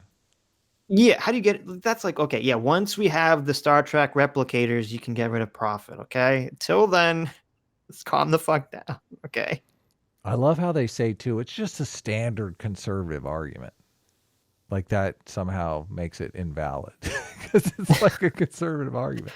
like, reality is the standard conservative argument, I guess. Well, they came up with the argument because that's like that's the most devastating counter argument. Right. Like, argue against the argument. You can't. Yeah, exactly. There's a reason. I forget. We talked about this on another stream or something. It's like communism or communist principles would work in a small community where everyone makes the choice to be part of that community, and you know every person, so you feel an incentive to work because you know if you don't work, you're letting people that you like down. Yes. Yeah. Totally. That's good. You don't have that. Yeah, you're not going to have that feeling in a country the size of the United States. No. I have that feeling in an office where you don't give a shit about your employer. If I can work less and fuck the guy over that I don't like, then that's my incentive. Like, exactly. It's such hell yeah, I'm gonna slack. Are you kidding me? I hate that guy. Yeah, it's oh my god. I don't know. I can't. I literally can't wrap my mind around how anyone could be this fucking dumb. Yeah, that's the thing that's crazy about it because you mentioned the distributors, and I see the distributors on Twitter going round and round with that Ben Burgess guy who's just an out and out Marxist. And I think the same thing. I'm like, how can you, like, it just boggles the mind how you can believe this. Like, it's so far removed from reality that you think, this is just crazy. It's crazy.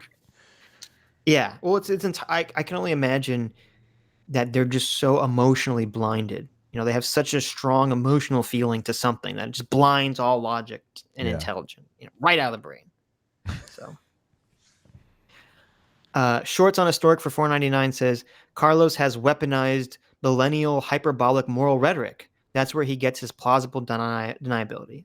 I think you are 100% on the money, Shorts on a Stork. Yeah, that's what they always complain that Trump does. Right. They weaponize hyperbole. It's easy to point out. Sometimes it's easy for the masses to point out the tactics that they're engaged in. I guess. Yeah. Well, yeah, I really like that. That's a good way of putting it. He has completely weaponized millennial hyperbolic moral rhetoric. Darth Fagit, our favorite super chatter, for $10 says, "By any means necessary." Yep, that should be Vox to change their slogan from "Go deeper" to "By any means necessary." Oh my God, it'd be truth in advertising, that's for sure. It's true. It would be truth in advertising. The Wooster for $5 says Marxists and ANCAPs have to make up and admit that both profit and taxation is theft. World peace achieved. Oh man, I like that a lot. That's a good meme. It's all theft. It's all theft. Treating xenophobia or transphobia or Islamophobia as just one side of a political debate is not a neutral act. You can't criticize Islam because that means you're taking away their humanity. It's just a gigantic straw man he's erecting here. It's as Shorts on a Stack said. It's you just couch your rhetoric correctly, and you can get away with anything. That's sad. That's hugely sad. You learn nothing about the world from that. I know. He doesn't. It's word Maza games. doesn't care about learning. You think Maza cares about learning? No. He has all the answers, Adam. Don't you understand? He doesn't need to learn. He knows everything already. Where did the answers come from for him, though? They came from his emotions. Okay. His gut. They came yeah, from exactly. Right. See, this is why someone in the Collins show challenged me on this. This is why I was so mocking of Nick Fuentes saying we don't need facts and science. Sometimes we can just rely on our intuitions. Because that's what Carlos Maza is doing right now. He is. Big time. 100%. That's the road that always leads you to hell. Yeah. Always. Confirmation bias. Yep. You're like, this is right because it feels right. That's why people looked up. Yeah. That's why people looked up at the sky for thousands of years and said, obviously the sun revolves around the planet. I can look at it and it just does. I can see it. You're telling me not to believe my eyes? Yeah. This is why that Hume quote is so great too. That truth springs from argument among friends. Because, like, if Right. Carlos Maza had a friend that came in and said, well, maybe, you know, this argument has some merit to it. You know, what happens if they do something like this? Like, he won't even accept a counter argument that's not from someone in his social group, someone who's in his bubble. Well, see, that's why we're so politicized right now. Is because you think, you know, friend groups are so separated. Like Carlos I Maza know. is not going to be friends with anyone that's not an SJW. Yeah, that's a problem. That's a huge problem. No. Yeah. Imagine if he only went to dinner with Steven Crowder and just had a beer together. Right. Well, first you have to get them on like shrooms or something first to kind of lower the barrier. We Well, see, go ahead. I was gonna say, see, this is where we get into trouble because you have AOC, who neither of us like, is advocating for psilocybin research. That's good though. You like that, right? I do like that, but it's like, wait a minute. The worst person you know is doing something you agree with. Oh, Scott Adams gets in trouble all the time on his Periscope because he's like, this is where she got it right. Everyone's like, we hate her. Why are you doing this? Well, see, that's so interesting too, because he's not even talking about her being right factually or morally. He's talking about her being right persuasively. This behavior of strawmanning the other side's argument, denigrating them as human beings, calling them evil, this is the behavior that evolved to facilitate armed conflict between two groups. Yes. Where one where one destroys the other or takes their resources. Like, why 100%. are people pushing us in this direction? I mean, I guess they just consciously don't know that this is the evolved behavior that we're participating in. Basically, it's interesting. This is the mental image you should have of when Carlos Maza speaks. Okay, basically, he's just like a monkey who's just trying. He's making monkey sounds, trying to get you to war on the group of monkeys that's in the next valley over. That's what he's doing, exactly. Yeah. He's like, That's what look, he's doing. we can take them. They're weak. We have all the institutions. We have bigger rocks than them. Okay, we can kill the males and take the women. Okay. Yes. Yeah. Yeah. It's crazy. It's creepy and enlightening when you realize how much of the conflict that we're engaged in, you know, or we're put on clothes and we're on the internet and we think we're all intellectual and all this nonsense. It's like, no. All this conflict really comes down from like this root behavior of the idea that you just want to spread your genetic diversity to the women over there. Yeah, exactly. It's a choice that actively aids those who want to make evil and bigotry seem normal. It signals He's literally trying to make hatred of a group of people seem normal. That's what he's doing. Yeah. That's what he's saying. He's saying they're all bigots. They're all racist. We have to hate them. It's just, they're not. I mean, he's completely lying about them, but you know, that doesn't matter. To the audience that reasonable people can disagree about this stuff. And by extension, that evil and bigotry are reasonable positions to hold. Yeah, that's nailed it. That you got it. That's a conservative argument right there. Oh my God, this guy. Yeah. I fucking hate this guy so much. Journalists are gatekeepers. See, it's so funny because when I first listened to this, I'm like, holy shit, this is just so enlightening for the whole YouTube situation. Because this was before the whole thing with Crowder, guys. This was like, I think this was the beginning of this, like in January or something. No, February, this wasn't that long ago. I think this was the beginning of June. Mm. This was actually, this TED Talk was published really recently. Yeah. I got too many tabs open. I'm pulling an ad. Oh! TED Talk, Carlos Maza. Don't misspell that Cooney. You're right. You're right. It was 1 month ago. Yeah. That's still before the Crowder stuff. The dislikes on that video are heartening. Because a lot of people intuitively know that this is just bonkers. Yes. Yeah.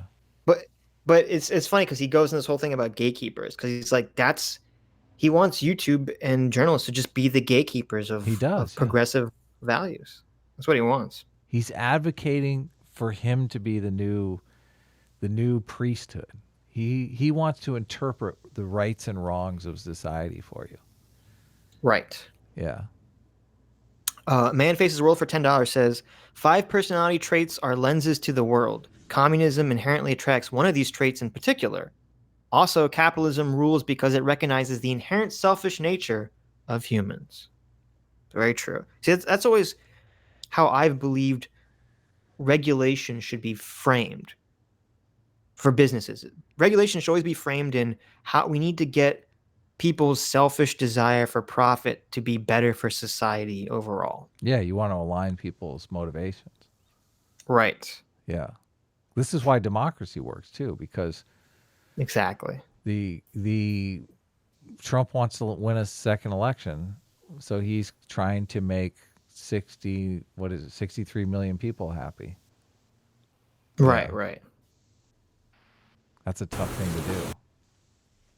We help decide what is and isn't worthy of public debate. That's why it reminds me, I think it was Braving Ruin, I think it was, who was advocating for monarchies.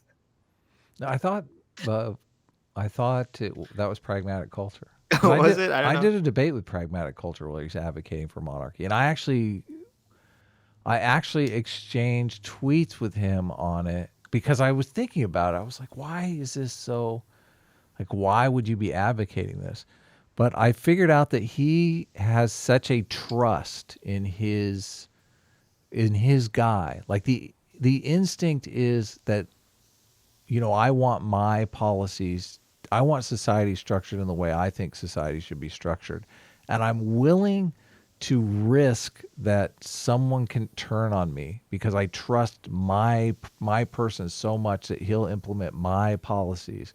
But that's why you have a king. You want to give someone that kind of power because they're your guy.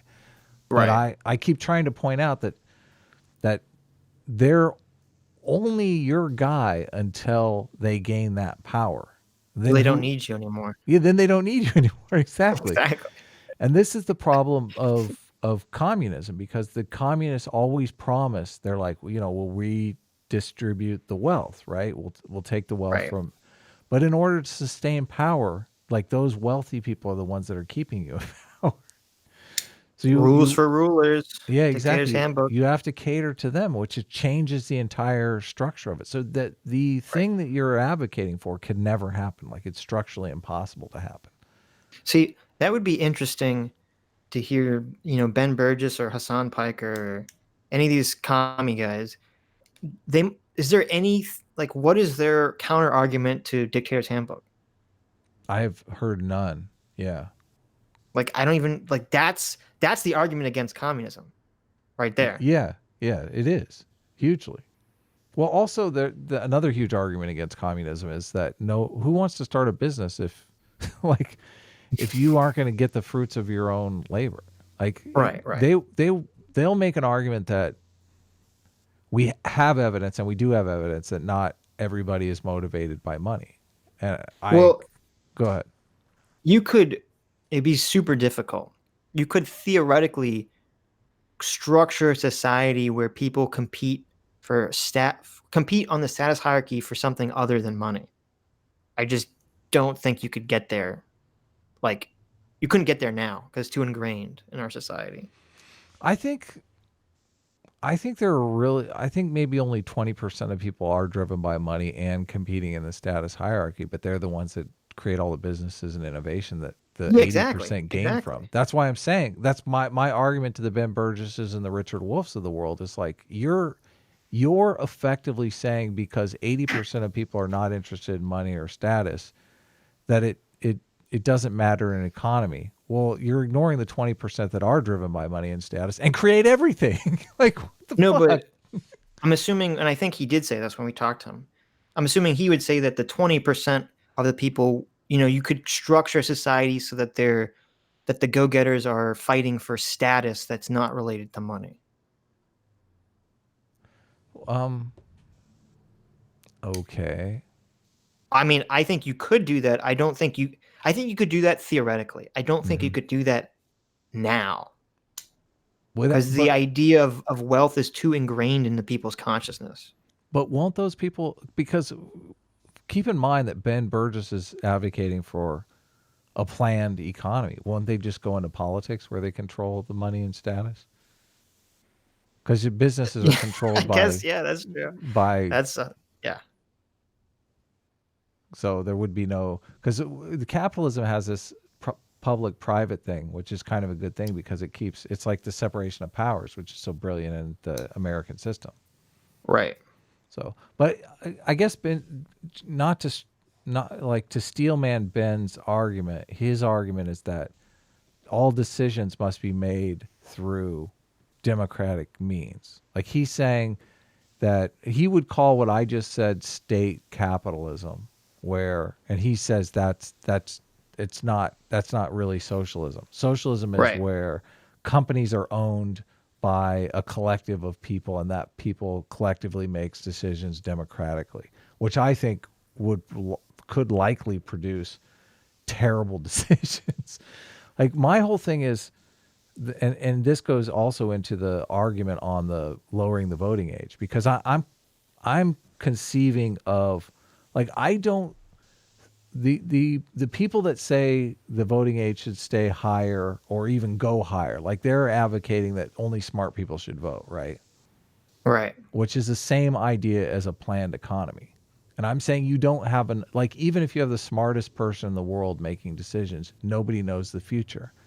And that our system operates now because we are in effect flying blind, but we know what happened in the past. And the best way that we can tell if the recent past was good or bad is if we survey the largest number of people.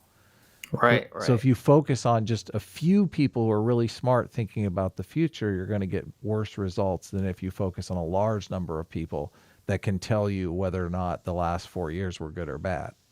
Right. And you don't have to be smart to know if the last 4 years were good or bad. You just have to have lived through them and say, I think it sucked. Also, there's just tons of stupid smart people. So. Yes. Yeah. Yes. Like Carlos, I think he's a stupid smart person. I don't think he has low IQ. I think he's just emotionally stunted and blind. He doesn't have enough facts. He's cherry picking. He has motivated reasoning. He has a certain outcome that he wants, and he's only going and looking for information that confirms that outcome. Exactly. But I don't think motivated. I don't think if you did a study of people who, of their IQ scores, I don't think smarter people would be less likely to fall into the trap of motivated reasoning. No, they aren't. The studies actually show that they're better at finding justifications for exactly. That's all it is. For whatever crazy harebrained scheme they want to come up with. Exactly. Yeah. Exactly. We're in terrible shape. What stories are and are not worthy of being told to a national audience? There's no way to do that neutrally. No matter how clear or objective your lens is, you still have to decide where you want to point your camera. And that means answering big... I'm just thinking because instead of listening to Jonathan Haidt on an audiobook, I've been listening to Game of Thrones audiobook. What? Oh. I had to clear my palate of the terrible show with the book. But I don't have time to read, so I just listened to it. Anyway, my point is, like, Carlos Maza is like the Cersei Lannister. He's the evil person playing the Game of Thrones, like, oh, all the High Lord families are, backstabbing each other for power, so I just have to be the best at it. Yeah. Carlos Maza is the guy that would stab Ned Stark in the back. That's what I'm saying. It's just a power game to him. Yes. Yeah. Fuck honor. Honor's for fools and dead men. And principles. Messy questions about power, justice, good and evil. What actually matters? And maybe... You know what matters, Carlos? What matters is having a society that will be stable and exist in the future. That title is so offensive. To how neutrality is making us dumber. God, that's the worst title ever. Because he's a fucking moron. I said he wasn't stupid, but he's a fucking moron. Dumber. Most importantly, what kind of a world do we want to? I want to live in the world where people have free speech. I want to live in the world where you're not afraid of the mob coming to your place of work and murdering you because you had a thought crime. Or because you discovered some scientific truth that was uncomfortable. Right. Exactly. Yeah. Are we like, let's, is it making us dumber if we like don't explore certain areas of knowledge because they might hurt somebody's feelings? I mean, come on. Seems like you're dumber if you can't take reality. Carlos Maza and the entire SJW crew, they are the people who back in the day were like, no. You can't dare say that the earth revolves around the sun because that will affect the moral foundations of our religion. Yes, that's exactly the case. They were the ones that strung up Galileo. Yeah, these are the people. Carlos Maza was the guy who was who was advocating for people to assassinate Charles Darwin. Yes. Yeah. That's who he is. Yeah. And he doesn't even know it. Doesn't even know it. Live it. It also means taking responsibilities for your answers to those questions, admitting that your newsroom has a point of view, and being able to defend it. And that's scary. Like 90%, like 90% of all news media is left wing, like openly. Yeah. Left wing. I think he might say that's not the case. Like you got Fox, you got Daily Wire, Daily Caller, Breitbart. Didn't Fox? Is that it? I can't think of any other. Didn't Fox just recently make the argument though that Fox News was driving the narrative and that all the left-wing media is just following Fox News? That Fox News is like the. Carlos made a video about that where he said. So he made that argument.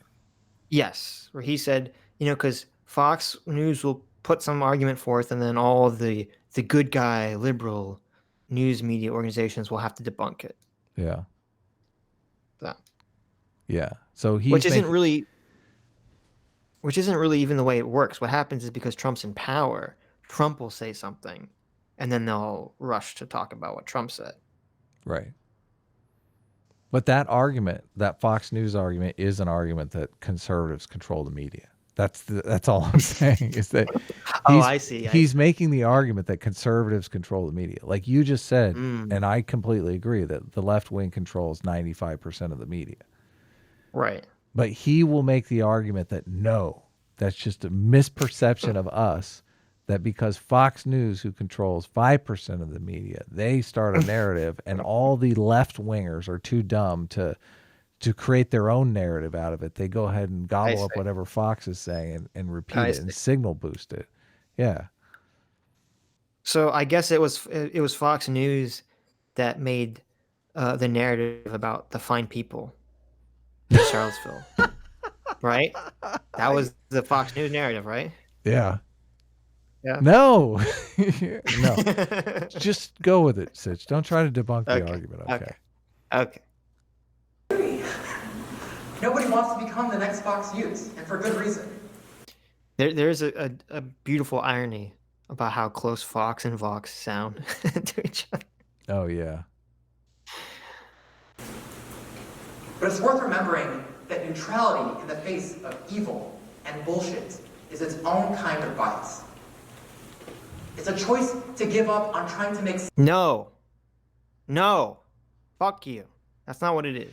It's a choice in saying, I'm smart enough and aware enough and have enough self-awareness to understand that I'm incredibly biased, and that's not my place to tell everyone what is or what isn't. Yeah. We should be careful restructuring society. Yeah, exactly. It's the awareness that you could always be wrong and you need to be careful. And it's also, even more importantly than that, it's the awareness of everything we've been talking about, that the road to authoritarian fascism is believing that you're right at all costs, believing that you know what good and evil are. Yeah. With this certainty that you're willing to silence your opponents when you have the power to do it.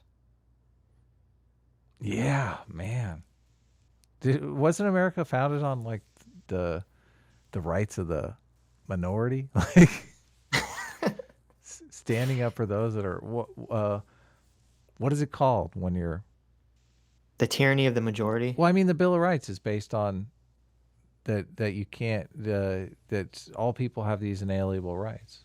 Right. And freedom exactly. of speech is one of those inalienable rights. That's how you avoid the tyranny. The democracy can get tyrannical too, because whoever is in the majority can subjugate the minority. Exactly. Like, that's why the Bill of Rights exists. They're like, yeah, go crazy subjugating people, but don't subjugate here. Like, let them have guns. let them say what they want. Yeah. Right. Exactly. Carlos Maza is literally arguing against the Constitution right now. Look at him. Just because the founding fathers didn't know the difference between good and evil. Yeah. Carlos, he's got it all figured out. Okay? Oh, I got you. Yeah. Right. Carlos at the young age of however old he is in his mid-20s. No. He's figured out all of reality. You know, all throughout human history. Okay, all these wars and empires and all these people dying and rising to the ranks of being emperor of the world, and they keep fucking up because everything becomes evil and corrupt. All those people were wrong, but Carlos, he's got to figure it out. Yeah, he knows. I'd love to see his reading list. I would really love to see his reading list. Just give him the keys of power, and he'll fix everything. He'll sort everything out. Okay, just put the little cap, put the crown on his head. Danimal Collective 1 for $4.99 says the title may as well be "Anyone that doesn't view things through my political lens is my lesser." Yeah, there is an elitist tinge to his argument. That's for sure. I'd say it's more than a tinge. Yeah. It's swimming in it. That's actually being kind. I would say that the title is "Anyone that doesn't view through my political lens is evil." Yeah. Man Faces World for $20. Thank you very much, Man Faces World. Adam is not about being intelligent. Adam, it's not about being intelligent. It's being proven responsible for life trials, not book smart, school smart, or life smart. Example, who's more eager to go to war, a vet or a young teenager whose experience is video games? I mean, I do thank you for this. I am weary of fighting back against you since you're so generous with your super chat. So it's funny when the lowering the voting age, the argument that I'm making is I don't think you have to be smart if you're 12 years old and you're in a family, okay, and your dad's lost his job and your mom's working 3 jobs, like, and you know the school sucks. I mean you have an idea of how society is going. And these I think these people that get elected really, I mean, they want to maintain power, and the way to maintain power is to make the largest number of people happy. So I just feel like, what do you need to know if you're that 12-year-old? Like, you think change, right? Like something has to change here. I think people know that society is drifting off the path now, and I think that's why they voted for Obama. I think that's why they voted for Trump. I think people are voting for change now. Mm-hmm. So yeah, I think you're right. But you never, like, the idea that, you know, the smart person knows to vote for the right person because they're going to deliver that change. That person could fail at delivering that change. You never know. Like, the smart argument doesn't ring true to me, because I mean, really all you can do is keep voting for change until it happens or doesn't happen. We're in that position now. We really are. Mm-hmm. Is this argument illogical to you, Sitch? No, it makes sense to me. Yeah. Everything you say makes sense to me, Adam, even when I disagree with you. Well, do you think, I mean, I'm making somewhat of an emotional argument here just by talking about, you know, this kid is in a shitty school. His mom's working 3 jobs. His dad is fired from whatever job like, that kid Do you think that kid should be allowed to vote? Like, do you think his situation, Um, I think he's I think your unable? Go ahead. I think your stronger argument is the original argument, which is that it's not about any of that. It's about people being accountable. Right. I But think but that's your strongest argument. but it's the same argument because the kid. And it's not really, because you're saying the kid has the awareness to understand that things are right, bad, or good. Right, but Because then you it say, well, haven't the leaders let people down if the dad is having trouble finding work and the mom is working 3 jobs, and like isn't society really? I mean, this is the argument that Bernie Sanders is making, that right, but the kid, well, I'd argue that most people in general, so it's regardless of age, it doesn't matter how old you are, sure. they're not aware of what the cause is that's letting them down and is hurting society. I mean, the housing crash is a perfect example. You had the housing crash spawned two movements down opposite ends. You had Occupy Wall Street, which was the far left people saying, "Oh, this is all caused by the banks, and we need to tear down capitalism itself." And then you had the not the far right, but on the libertarian right side, you had the Tea Party, which said, "No, no, no, no, this is all caused by government and over Hmm. taxation and overregulation and blah blah blah blah blah." Right. So neither side knew what the fuck caused the housing crash, but they're both advocating for something. But Obama won because of the housing crash. Like his Right, moniker was exactly. change. Exactly. People voted for Exactly. change. Yeah, I agree with you there. Yeah. I'm just saying I don't know if it's a good argument for that's why kids should vote, because you say, okay, well, the kid will understand things are bad or good, but they're not going to have any idea why. Yeah, but why do you need an idea of why things are good or bad? All you need to know Because is things are good or bad. if What? How do you vote if things are good? here's why. Because if things are bad and you vote into office someone who's just going to keep doing the bad stuff or that's going to make it worse, then that's the danger, right? Right. So you're voting. You're voting for the status quo candidate. I mean, it seems like obvious. I'm not If saying you're voting for things are status bad, quo. You can have someone could run on a platform of change, but if you don't understand what causes the problem, the change could be 1,000 times worse. The perfect example, but but AOC. but, We were just talking but about I'm saying with nobody can understand. no, but I Yeah. look, I agree with you there. But I'm just saying I don't think it's a strong argument because it's the same thing with AOC with what you were talking about with the airplanes. She's advocating for less airplanes to help climate control, but that actually could be what's preventing climate change. Right. Right. But you understand that you can't, like, like all of society is not going to know what's right. Yeah, Like I understand. I agree. even the smart people disagree on that stuff. Right, Like right. my argument is all you can really know is whether or not things were good or bad. I don't know. And for the widest number of people, because okay, so let's say you limit the voting age to just the smart people, right?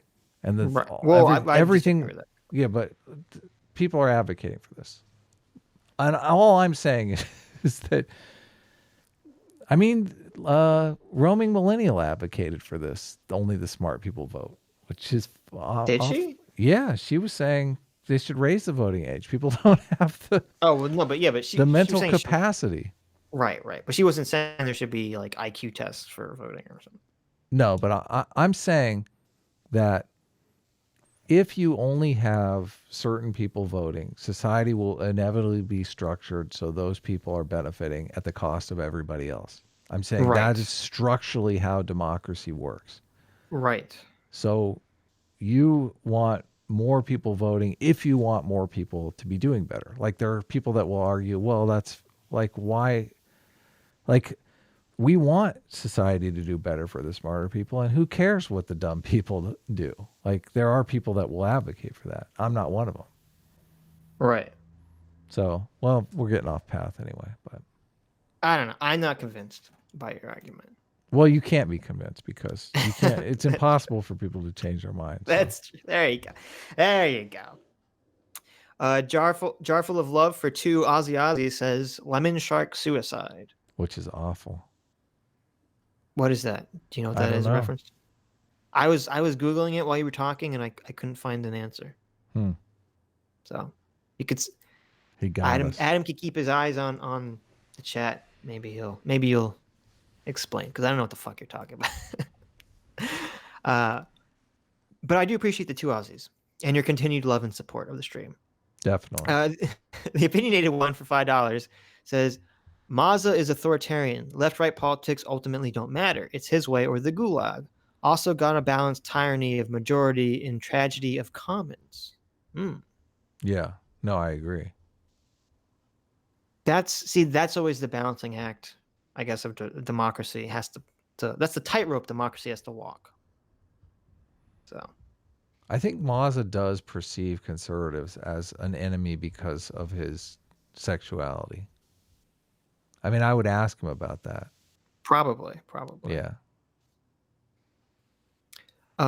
Peter Hasselstrom for 50 sexes says, how do you feel about legalizing abortion of people without fully developed brains, i.e. everyone under the age of 25? Could solve a lot of problems. Well, see, there would be a little problem with that, though, is that you would end up end up causing the extinction of the human race. So it's a small problem. Problem. I mean, Adam wants to give fetuses the right to vote, so I don't know. They would make abortion illegal immediately. There you go. If you gave fetuses the right to vote, abortion would be illegal. It's a good argument. Sense of the world, to differentiate between right and wrong, good and evil. And it's a choice that leaves audiences at home to fend for themselves, at a time when demagogues and hate mongers are most eager to fill the void we leave behind. Thank you. So this is why the whole victimization, why the social justice movement is a weaponized victimization, because the entire theology behind the movement is, as long as we're the victims, it's okay for us to break the rules. Yeah. Yes. Like, that's Carlos's entire argument, basically. Yeah. Do you think you could describe him as a demagogue or a hate monger? He's a demagogue and a hate monger. I know. It's funny that he's calling him out. He's like, his last comment was that if we don't do this, demagogues and hate mongers will fill the void. I'm like, damn right. That's why I'm looking at him. We're looking at the hate monger in chief right here, Carlos Maza. I heard whistling. People were clapping awful loud for that. This TED thing. It must be infected. Well, I don't know anything about this. I don't know anything about this cunny place. So maybe it's very SJW. A lot of people were saying, remember when TED Talks were good? And I was thinking, yeah, that's true. They did have what's-her-face do a TED Talk. The red pill lady. Sounded vaguely sexist. What's her face? Cassie J. Yeah, Cassie J. I saw that. Yeah, it was really good. Yeah, she Right. did a great one. She is the opposite of this. Because she was like, yeah, as an activist, I went out to make a movie, and then I turned out I was a journalist. Because facts and logic actually changed my opinion. Yep. Because she thought she knew what was good and evil and learned she didn't. Yeah. Yeah. Yeah. She all empathized with her opposition. What would it take to get Carlos Maza to empathize with his opposition? It would take his own side turning against him. Something about it'd have to be in like 10 years from now, when they're like, oh, if you're gay, it's because you're sexist. You won't have sex with a woman. What are you, sexist? Oh my God. Is that an argument? We should make that argument. It should be. That's what will be the argument 10 years down the road. You hate women. Yeah, if you're gay, you hate women. You're a misogynist. Oh, that's good. That is good. Then he'll turn and go, oh, well, I get it now. All of a sudden I see the light, I mean, it's evil, but, it seems like, who cares about that? Right, exactly. Mischaracterizing people. I thought that's what he was advocating. Man Faces the World for $2 says, 2020, voting age 12. 2024, AOC's president. 2030, Idiocracy. We're already trending towards idiocracy. I think you should move that up to 2020. Yep. I love that movie. It's a great and terrifying movie. Anyway, I guess we're done. This was it's still almost 4 hours, so it wasn't a quick stream. Yeah. Quicker. We argued about that before the stream. We didn't do a stream last weekend because we did a call-in show on Thursday that was supposed to be 2 hours, and it went like 6.5 hours. No, it went 4 hours, 4.5 hours. No, it was like 6 hours. No, it was like 4.5 hours, wasn't it? No, 6 hours. Okay, whatever. It was 8 hours. We had an 8-hour call-in stream. It was long. It was long. So anyway, I guess we're done. We're finishing up early. We've gabbed enough. We've run out of things to say. Any closing thoughts, Adam? Not really. I mean, Carlos Maza's I still think he's probably going to be working for AOC soon. We'll look for that. We will all look on in horror if Adam's prediction actually comes true. Yeah. That we all applaud Adam for his predictive abilities. But isn't it sort of so much of the world is like that this is totally wrong, and it seems like a crime against reality, but so many times that actually happens, and I think, okay, well, what are you gonna do, right? Right. Well, my final thoughts: Carlos Maza, he's evil and is a terrible person, and fuck him. Oh, that's good. That's good. We'll end on a positive note. We'll end on a positive note. Take care, everyone. Take care. Thanks for the super chats.